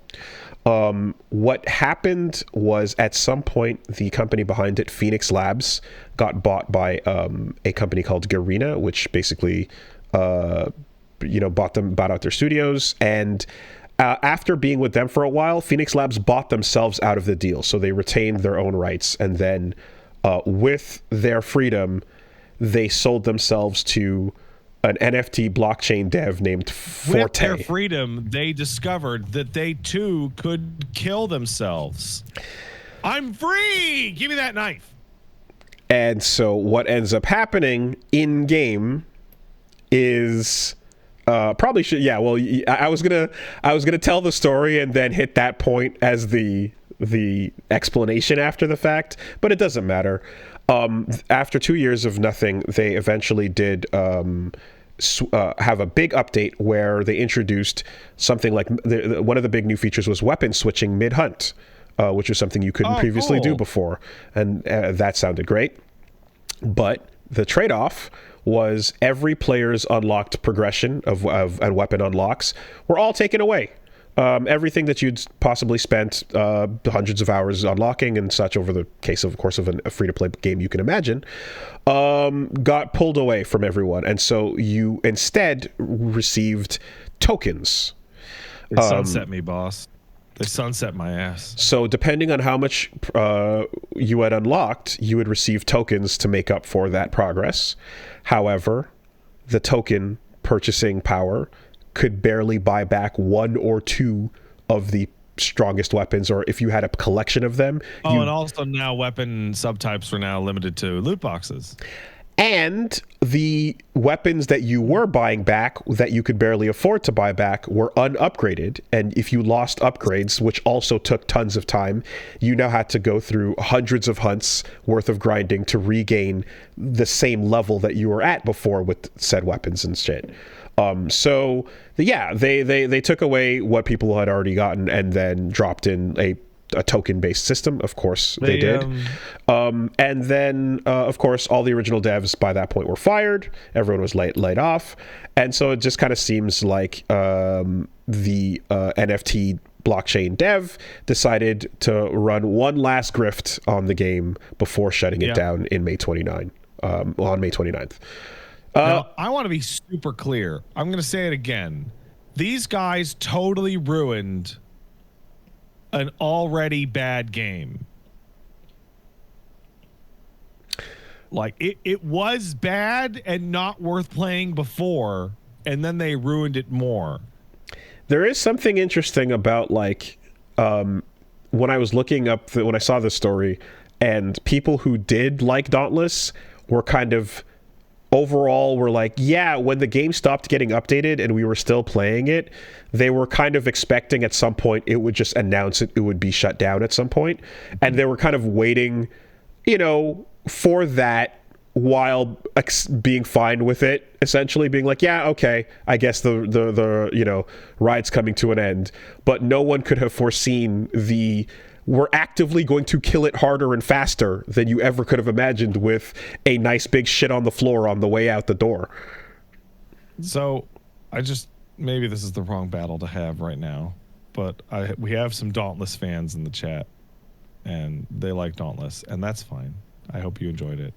But out of the multiple Monster Hunter clones that came out, Dauntless was like one of the worst ones. It's okay. Bad. I don't know. I've never touched it, so that's not even. I don't even care about that part of the story per se. For anyone that you know what, part of the story this is? This is what we were talking about earlier with City of the Worves. Oh, okay. If the game was worse, you've never heard about it or cared at all. Yeah. Well, what matters ultimately is that, like, the moment you're doing this, like, we're changing the entire system of progression. Fuck you, but here's some tokens here's a pittance for your troubles. And you go, that's scummy as fuck. Who would do that? Oh, that's who would do it.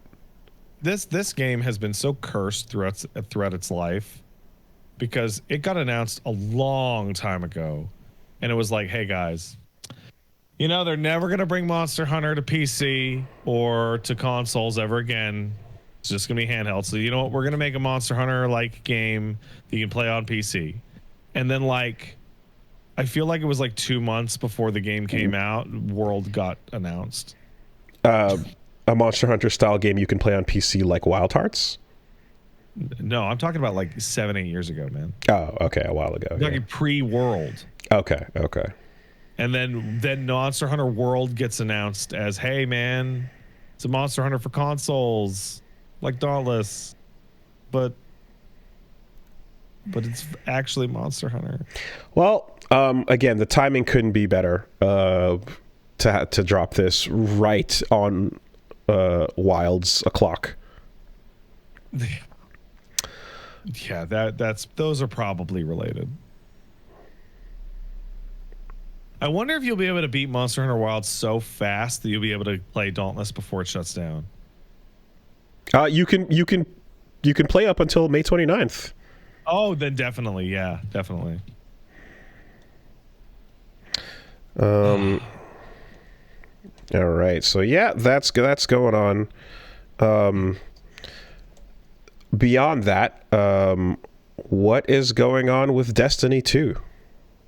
So, this is a follow-up to an earlier story. Basically, There's a gentleman who put up this essentially fan fiction or what if on his WordPress about an enemy faction that Destiny could have, and then he was very surprised when that enemy faction became like the major enemy antagonist of Destiny 2, almost down to the letter.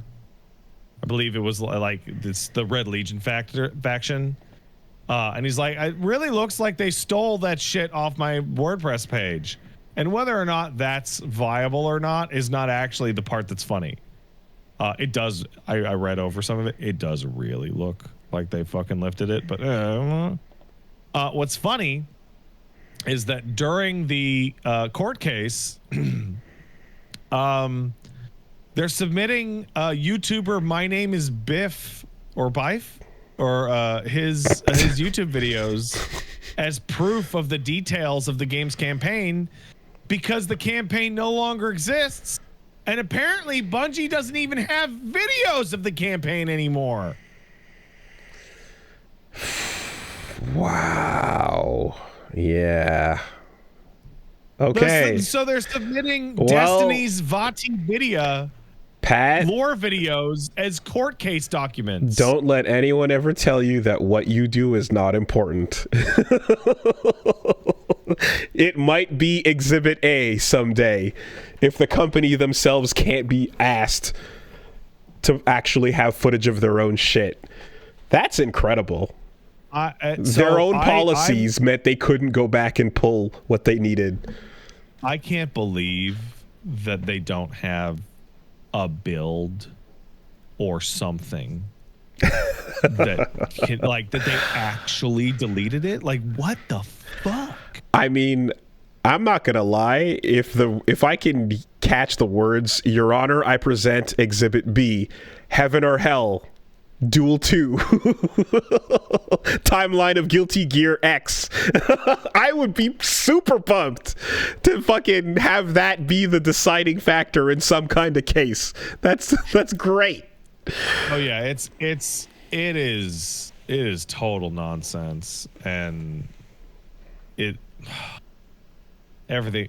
Destiny 2 becoming the be all like live service thing, and then just making every live service thing mistake possible has just been like fascinating to watch. It's so interesting how outside of the industry, you know, there's a feeling a lot of the time that is like, okay, there's the official thing, and every major IP has its Bible and its world, and everything happening internally is like a closed bubble, and then people outside are looking in at the glass of the fishbowl, trying to interpret and writing it down and telling everybody about what's going on, but you have no idea about the inner workings and details and things that are being hinted at and such.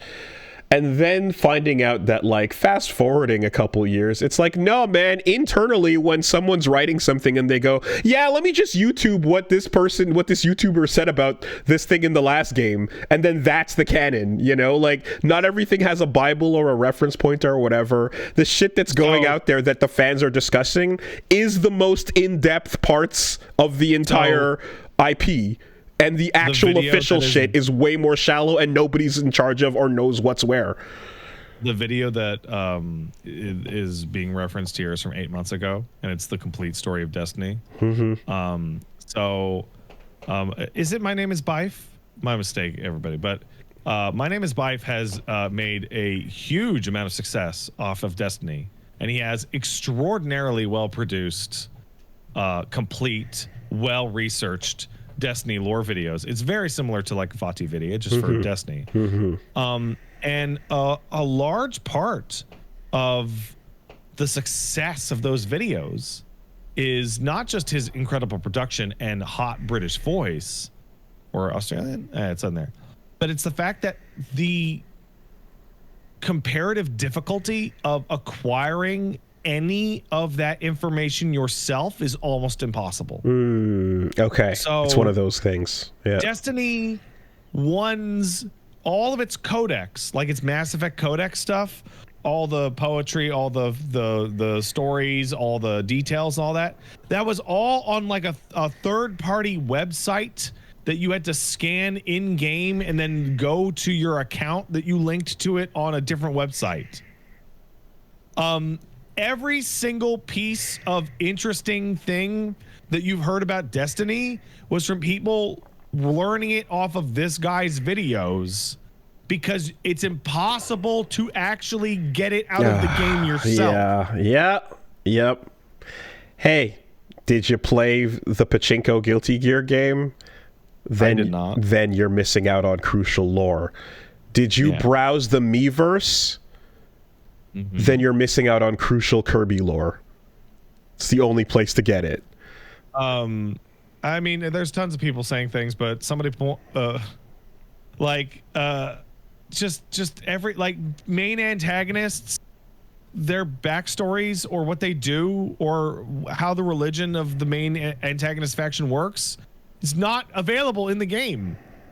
You have to go to this dude's YouTube to get it. Insane. And I don't know where he's getting it, but he's getting it from somewhere. And then when it comes down to official resources, what they go and grab is what the fans are making. Yeah, it's just embarrassing.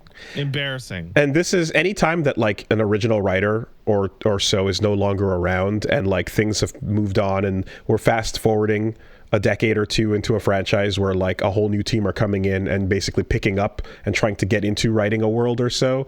It's not someone's straight original vision.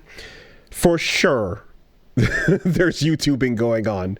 There's absolute there's YouTubing and there's wiki diving happening officially on company time. And, like, that's not even getting into the vaulted stuff or the seasonal. Like, they'll have, like, I remember the time I stopped playing Destiny, they had this massive, like, seasonal event where you went into, like, I forget what it was called. It was like the Vex Infinite Hallway or whatever, to save a character who had died years prior. And then he became a character in the game's narrative, and he hung out on the hub and all that. And then after that 3-month period ended, hey, how come Saint 14 is here? Isn't he dead? Yeah, no, we saved him. Really? How? Oh, it's gone now. You can't do that mission anymore, and all the dialogue around it is gone, and there's not a single piece of information in the live game now that will tell you why Saint 14 is standing over there alive. This is strange as someone who's seen snippets of that game through, you know, a couple bits of gameplay here and there, but the overall impression from launch, because that's what I played, was like the Peter Dinklage. A million years ago, yeah. And, like, that was the thing where the feeling was the story of the Traveler and this world and all of this, the lore is going to be the bigger deal, you know? Yeah. The lore is the biggest. It's actually very interesting once you go to Bife's YouTube channel. Like, when Epic Name Bro and VaatiVidya started doing this for Dark Souls, it was because of Dark Souls' narrative style, which is fucking read it. But nobody read that shit, right? And so you, as a player, when you started doing Elden Ring, because you've been trained by multiple games, you could excise a huge proportion of that game's hidden narrative and hidden lore for yourself. But with Destiny, it's not about being able to know where to look. It's gone. It's not there. I would even say that, like, if those videos didn't exist, like, sure, someone might be able to grab a guide and get the info they need from there with, like, Souls games, but the loading screens were training you to go look at the item descriptions. Yeah. Because you would see something on a loading screen and go, wait, what was that? And then you'd have to go find it in the item descriptions and realize that, oh shit, there's lore in the item descriptions. Yeah. That's where the story is being told. So the game itself still taught you to do that. Yeah, no, the way that Bungie has treated their own franchise and the lack of respect they've given their own, like, story is so weird. Because they want you to care about a story, but you don't know what's happening because you can't know because they took it away from you. And time-limited shit because of, like, marketing and business and money-making purposes. Yeah. Actively destroys your ability to tell stories because you could only access or know something if you were there for that moment in time. It's we've been doing live service FOMO shit. Oh, sorry, what's that? No, it's just the comment of this, and it's also a bad story immediately followed by, and the story's really good. Yeah, I love it. I love that. So here's the thing. No, this is just super important. Chaos, this is really chaos. Important. If you are playing Destiny and you have all this background information and world building in your head, yeah, the things that are happening in the story can be pretty good sometimes. If you don't, it's just complete nonsense that has no rhyme or reason and nothing leads to whatever, and people are just doing things because the plot needs to get them. Right? It's a mess. Well, well, speaking of messes, oh yeah. Hey. Oh, I got it. Oh. We've been doing this live service thing for a while, right? The gas shit. Mm-hmm. And I believe there was like quantitative data on this, but if there isn't, I'm just going based off of vibes. When you are causing FOMO as the driving force to stay subscribed or stay in, as soon as the person misses that shit once, they're done. The spell's broken, right?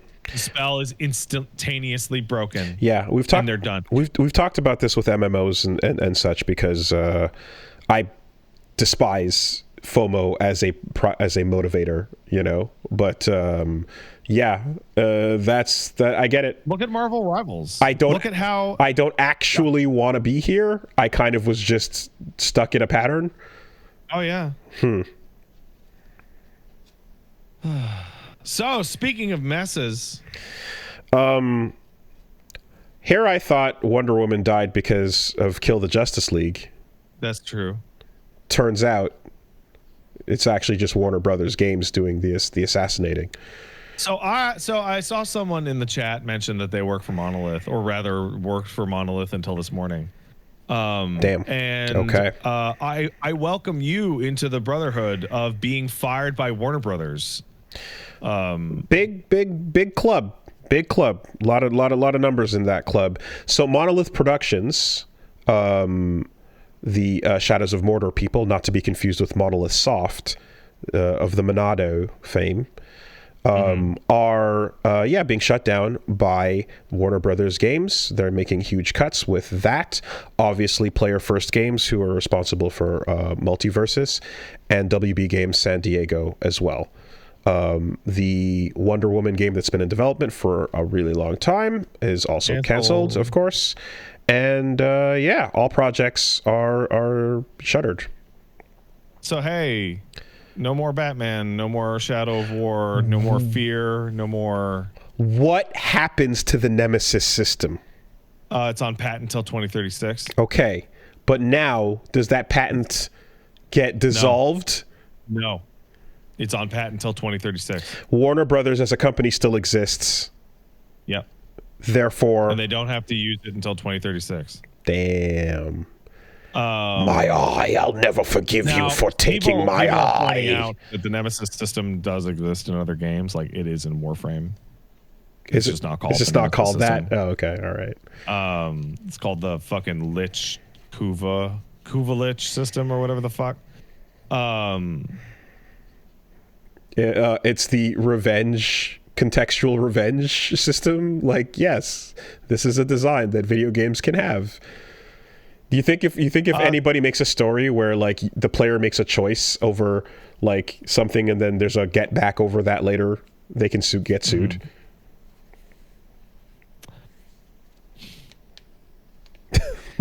So, this is essentially all of like Warner Brothers games, right? Like, what else they got? They got Mortal Kombat. They got Rocksteady.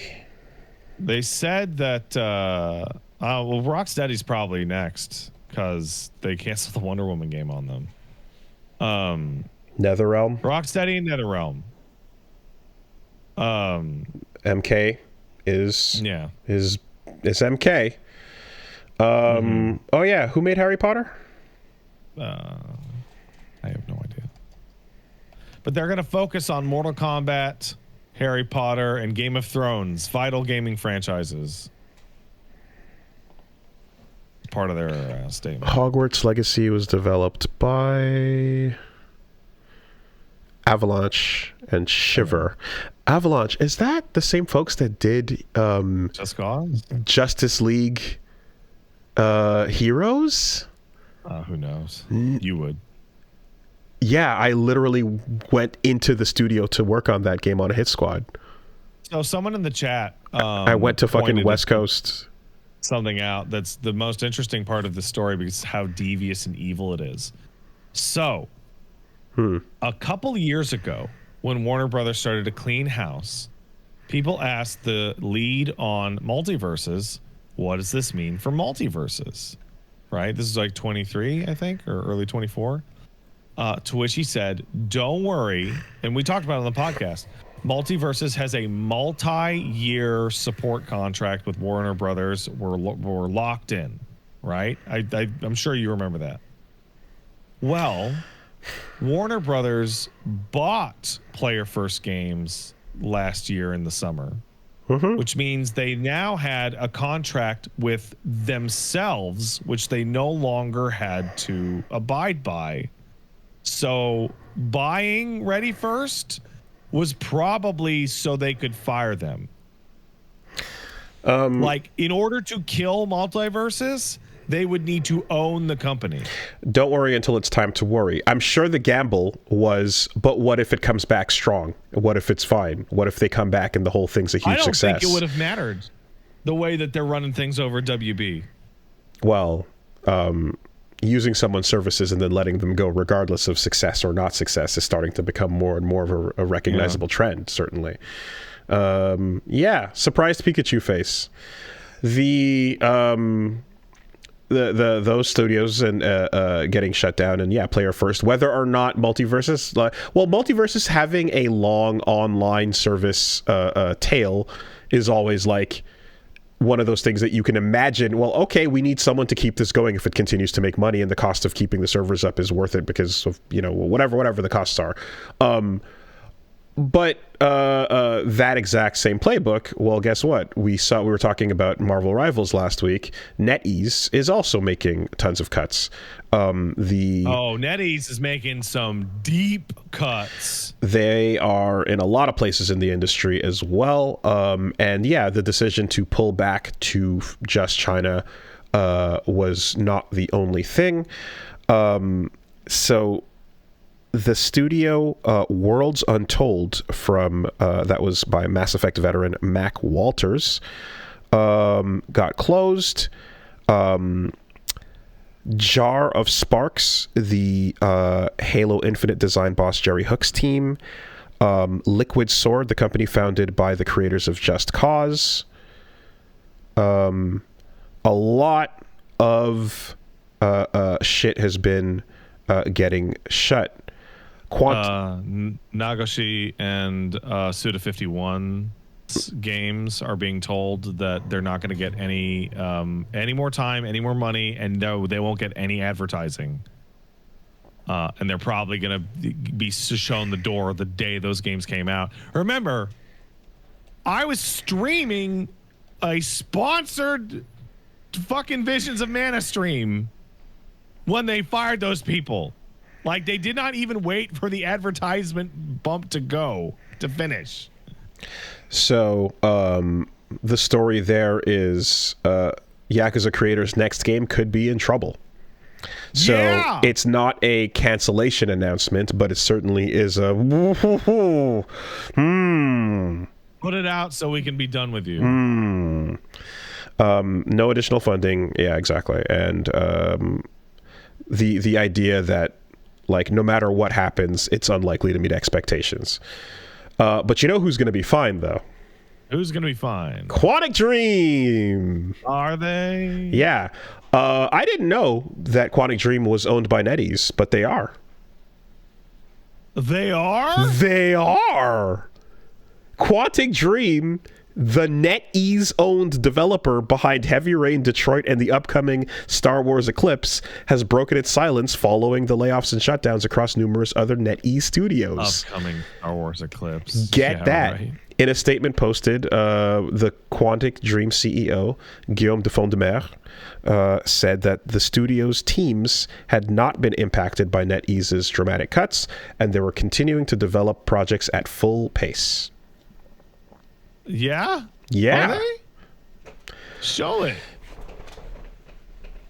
I had no idea NetEase was involved with Quantic Dream, and that is now something to consider anytime we hear any announcements about anything they work on.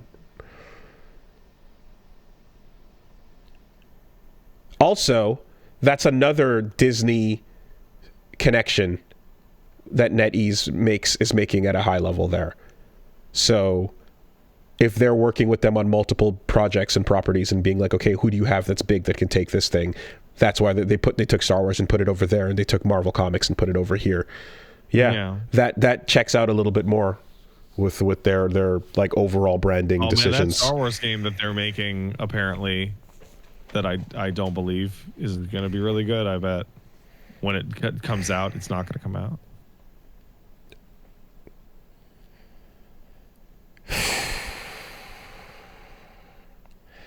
Yeah. You know, we all know that David Cage has displayed tons of cultural understanding about China when you look back at his librarian character. They probably love that shit. And don't forget... That's probably why they bought them. Don't forget the other librarian character, both of which... was there a third? There might have been a third librarian. Yeah, it's possible. Yeah.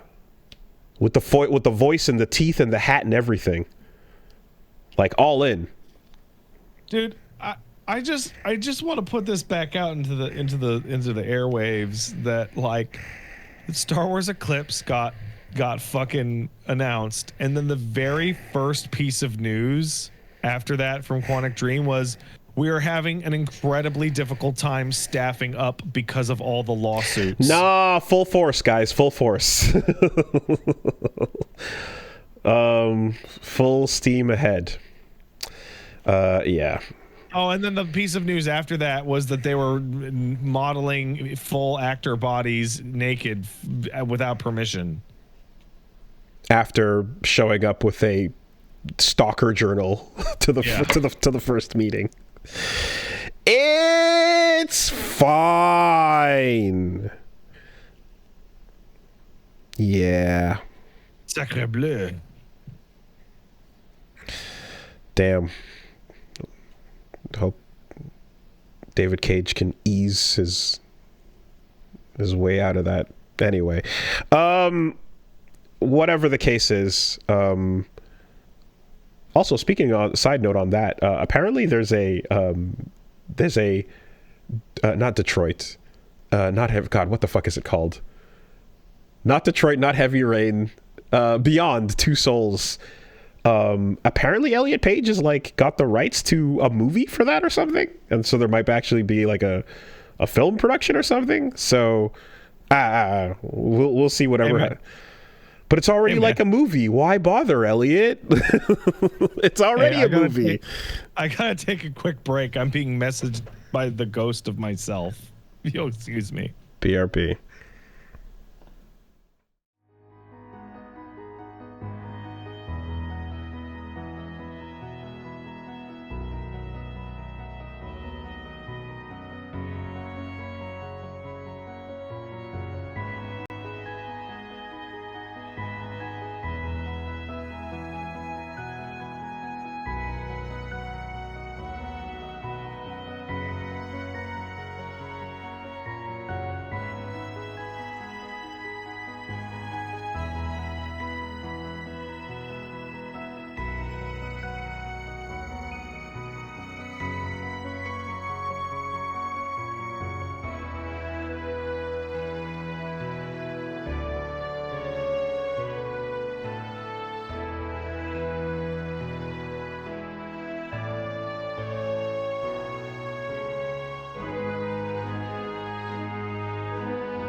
Alrighty, what were we talking about?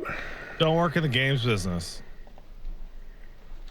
Don't do it. Quantic Dream, NetEase. I can't believe that we also got fired by WB. That's so fucking crazy.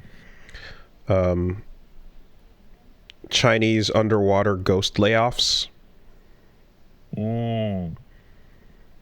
Hard to lay off ghosts. Especially if they're secretly Chinese and underwater. Then you have to go... I can't stop thinking about that fucking tweet about I became Chinese in prison. You have to go find them. I can't stop thinking about it.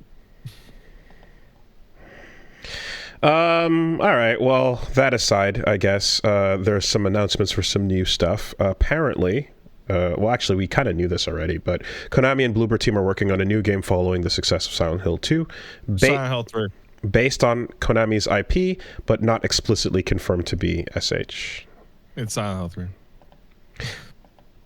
It's like... Why jump to 3 without doing 1, though? Because you have the assets that you made for 2. But then the narrative is weird. Nah, you can do it. It's fine. You could. I guess it would just be like not as strong as if you know, did the 1-3. Yeah, you're right. Konami really gives a shit about the integrity of its sequel narratives. I know. By the way, buy Metal Gear Solid Delta. The first game canonically in the series. Like, I knew that was coming. And I'm like, yeah, it's the origin. They should do 4. It's going to be 3, but they should do 4. 4 needs it the most.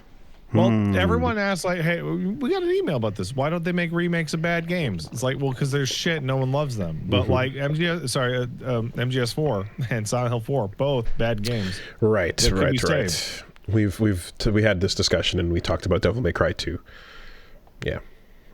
Why would you not just make Devil May Cry 6 instead of Devil May Cry 2 again? Okay, Monkey's Paw. Kamiya is back working with Capcom. He gets to make Devil May Cry 2, but it's his Dante and his Devil May Cry, and not the Itsuno one, but it's replacing Devil May Cry 2, though. I don't care.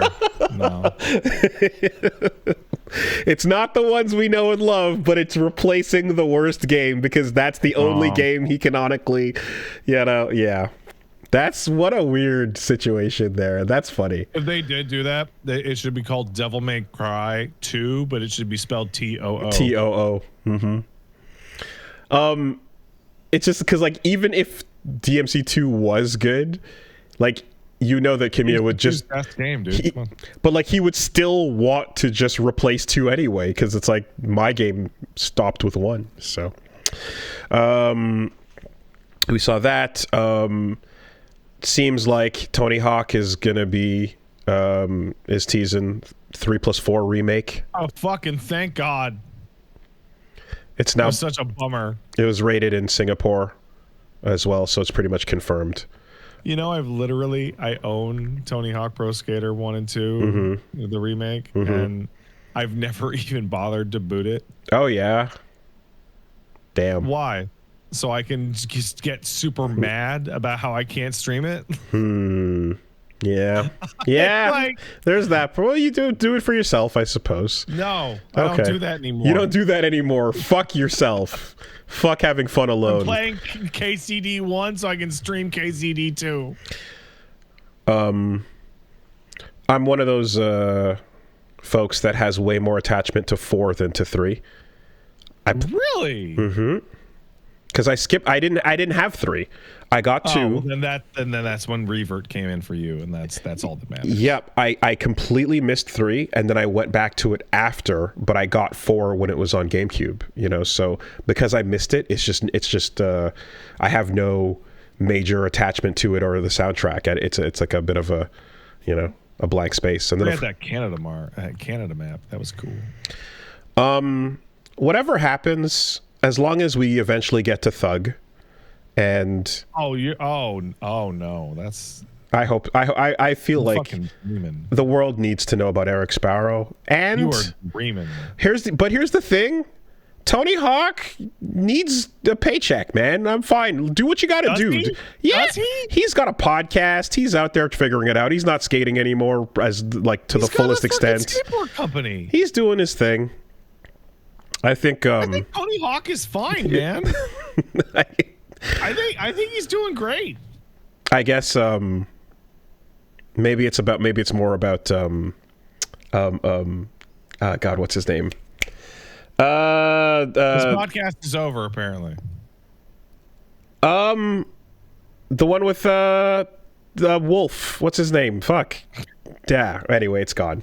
The one with wolf. The hawk and bird and word and wolf or whatever. Anyway, it was Jason. Akira. Yeah, Jason Ellis, the crazy Australian dude. Well, my impression was that I guess he needed the paycheck then, perhaps, whatever the case was. I don't want Tony Hawk to swoop in from the sky and steal my child. Can we just get that Red Hawk sound effect on a button? Well, you didn't even try. Really go for it. Didn't try. You just kind of mumbled it out. Yeah. I don't know. I think perhaps I'm misremembering something about Tony having a rough go of it. You know. I mean, he's old now. Not actually old, but old for a pro skater. Yeah, I guess old, but not necessarily broke. You know. He's not. You know what?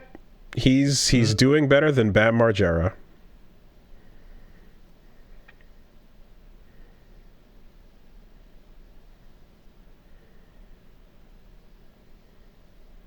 Is there news? No. Oh. That's just a statement. And that's actually all the more reason why we need to get to Thug, so that Eric Sparrow and his legacy and Team Bam versus Team Tony can be a lesson that the world learns about a new generation. You just ruined my day. You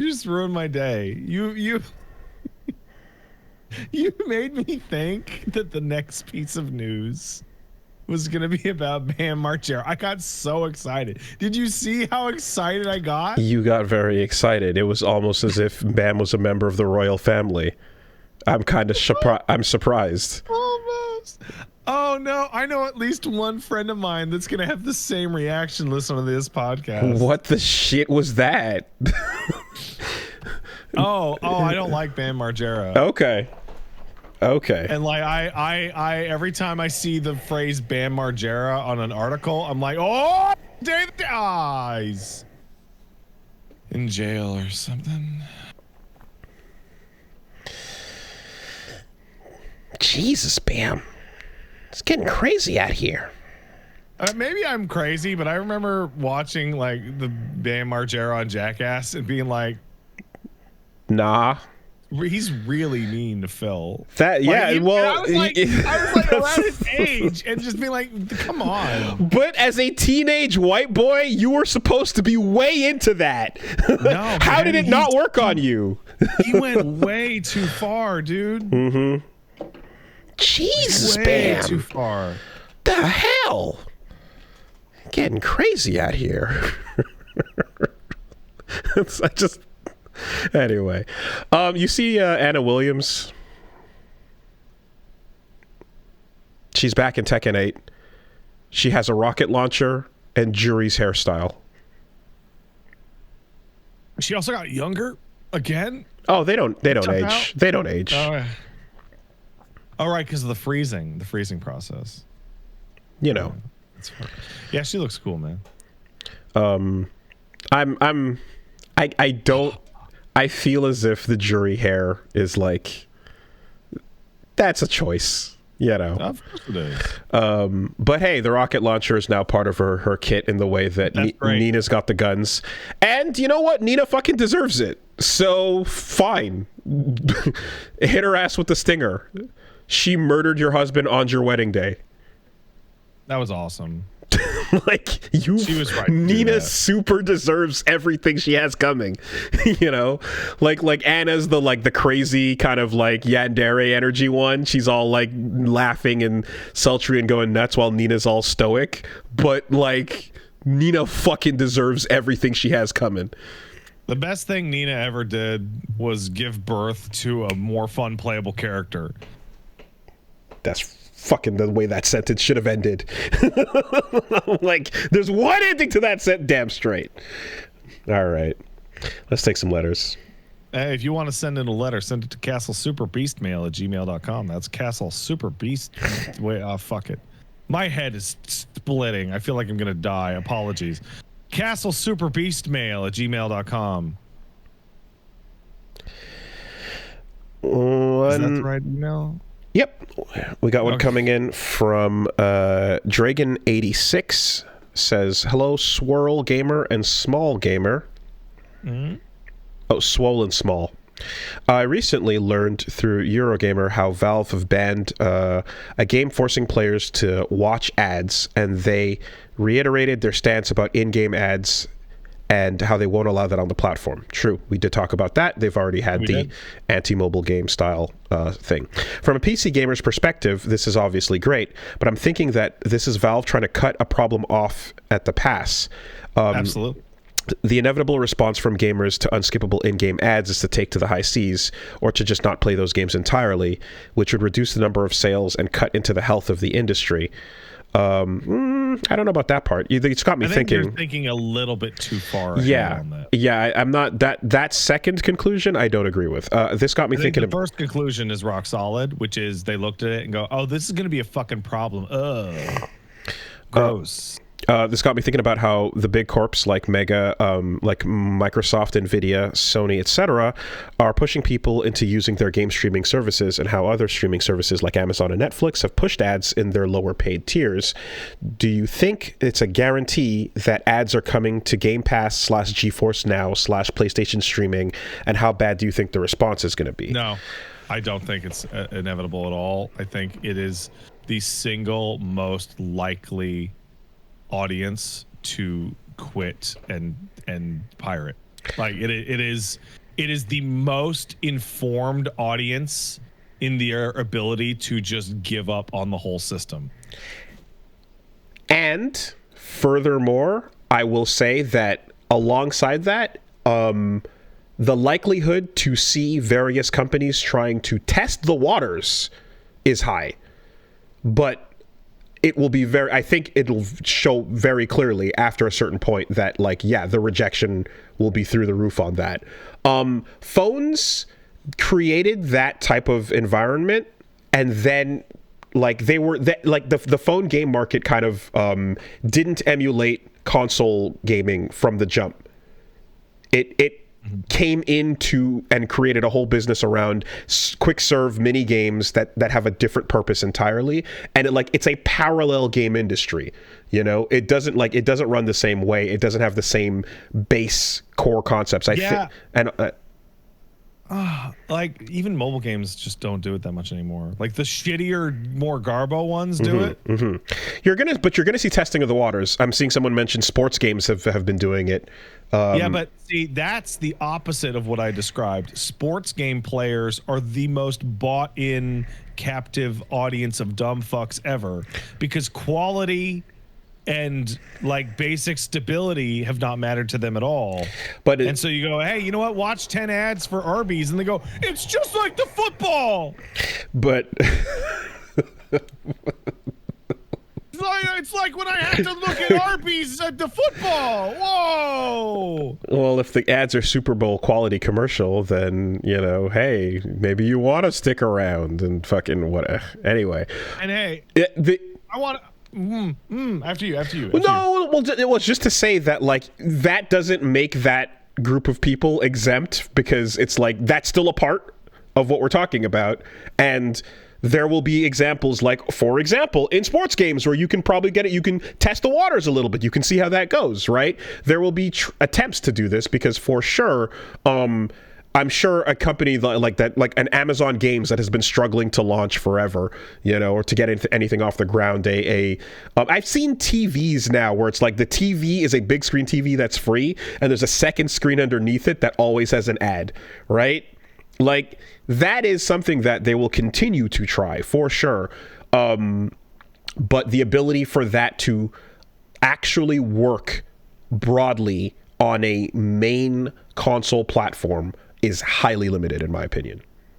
Okay, so I wanna say two things. One, I'm gonna change my mind. Game Pass is gonna have a free version that's ad supported. Game Pass is gonna want to do the ad supported Netflix, and it's gonna bomb. Oh, the thing that the only way to make Game Pass work with the ads is, boy, those ads are gonna have to be fucking a lot. Are you saying very a lot? Are you saying this because Xbox is going to need to do whatever it can? No, I'm saying that Microsoft seems like the kind of motherfuckers to try that kind of shit. Look, all video games are free if you watch a 1 minute ad every 9 minutes, and also it doesn't pause the game. Can we check to make sure that your eyeballs are locked onto the screen?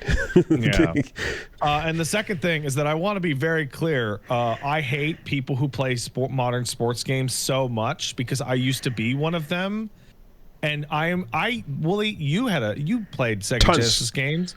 Tons of Madden games over the years. Games used to be fucking peak up until like 2004. I bought regular amounts of fucking Madden on a regular basis. Yeah, I was in.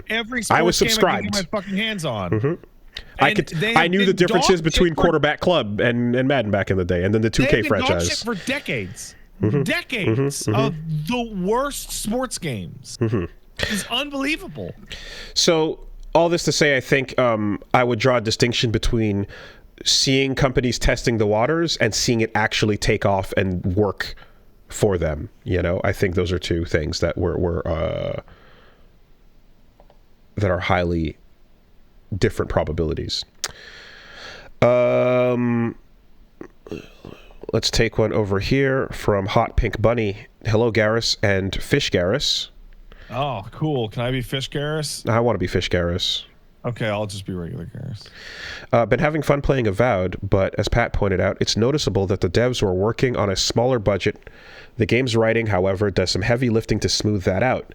In Skyrim, if you lockpick an open chest found in military barracks surrounded by soldiers, they'll arrest you instantly.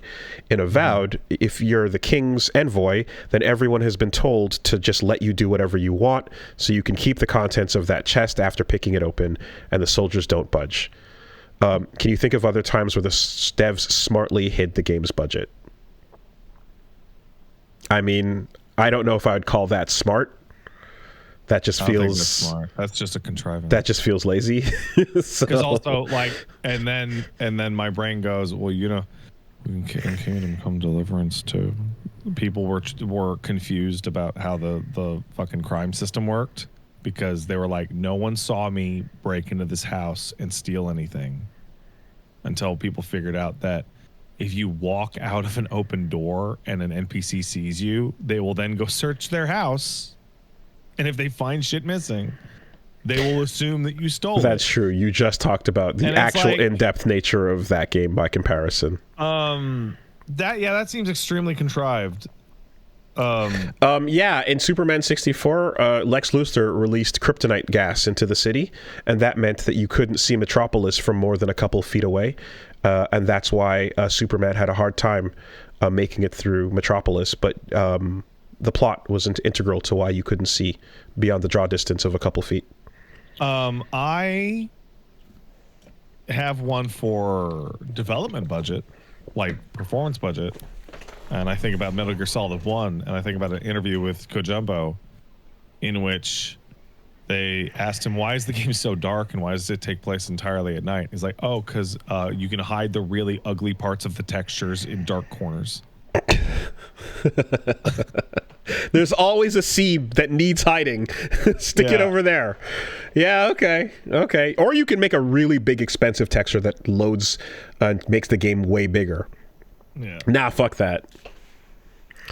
I like Avowed, but it is missing something. Mm-hmm. I agree. I agree. And I don't know what it is. It is very similar to Outer Worlds. Outer Worlds. It plays way better, but it's less thematically interesting. Like I just make another top-down Baldur's Gate style game. You know what I think happened? I think because I realized something. Every time I boot up Steam, I've been seeing that ad for Avowed with the beautiful skull that's so cool. That's all mossed over with mushroom shit. And that has put the impression in my head that this is a super high budget, massive release high profile game. And I've seen it so much. It's been the front page on every single time I've booted. That expectation of polish was far from what I saw. It's kind of a bummer. We keep having a variation. So before we leave, we keep having a variation of two conversations back to back that need to be resolved, even though they don't seem like they're similar. We keep having the discussion of this game is full price, but it doesn't look or sound or act or play as good as this other full price game, despite being in the same genre and from similar devs. And then we also have everything but the biggest game ever results in horrible layoffs. And it's like, can we not just downscale these games in general? Like, does Avowed need to be as big as it is? Couldn't it just be a smaller scale game that didn't mean it was directly compared to Kingdom Come Deliverance 2, which is like this gigantic super game? They came out at the same fucking time. I want smaller games with worse graphics and less devs who are paid more to make less, and I want them to never come out like Silksong.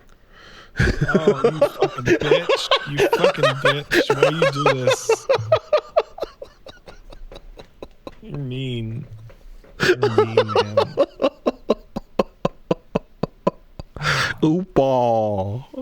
We're in a fucking massive glut of that game didn't come out right now. Terrible, ridiculous glut of, oh yeah, I got canceled. It didn't get canceled. It didn't come out. Oh, fucking skong. All right, last one coming in from Dylan. Says, hey, Pat Veldon, Wool Dow. Dylan here, and I wanted to share with you guys a tradition I've noticed that coincides with every release of a Monster Hunter game going back for quite a while. Pat might know this one. I know exactly what it's going to be. But you might get a kick out of it, will he? Every single time there's a Monster Hunter release, about a week or so before the game comes out, a photo will begin circulating around the internet. And every single time this photo is of dog shit quality. It's blurry, Bigfoot-esque photo, supposedly depicting the final boss of a new game. Which Capcom has shown no hide, no hair of in its promotional material, but everyone knows will be there. It happens this way every single goddamn time. No matter the year. I find it truly fascinating, and honestly, I hope it never changes. The endless speculation of here's my idea how it looks, fan art, and is almost mystical. Shout out to this year's edition, though, for receiving sexy monster girl variation fan art before anyone could figure out what the fuck they were actually looking at. God, I love these games. I see it every time. I think my personal favorite was Monster Hunter World. It was a Russian guy streaming the final boss at what I can only describe as 60p.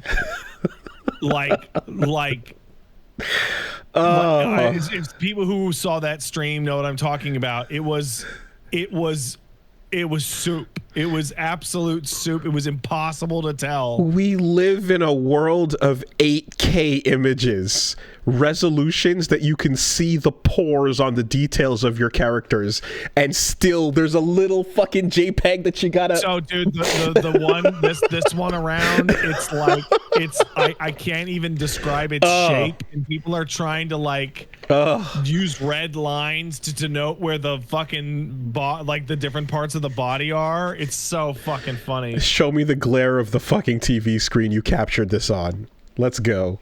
Oh man, that's great. That's a great tradition.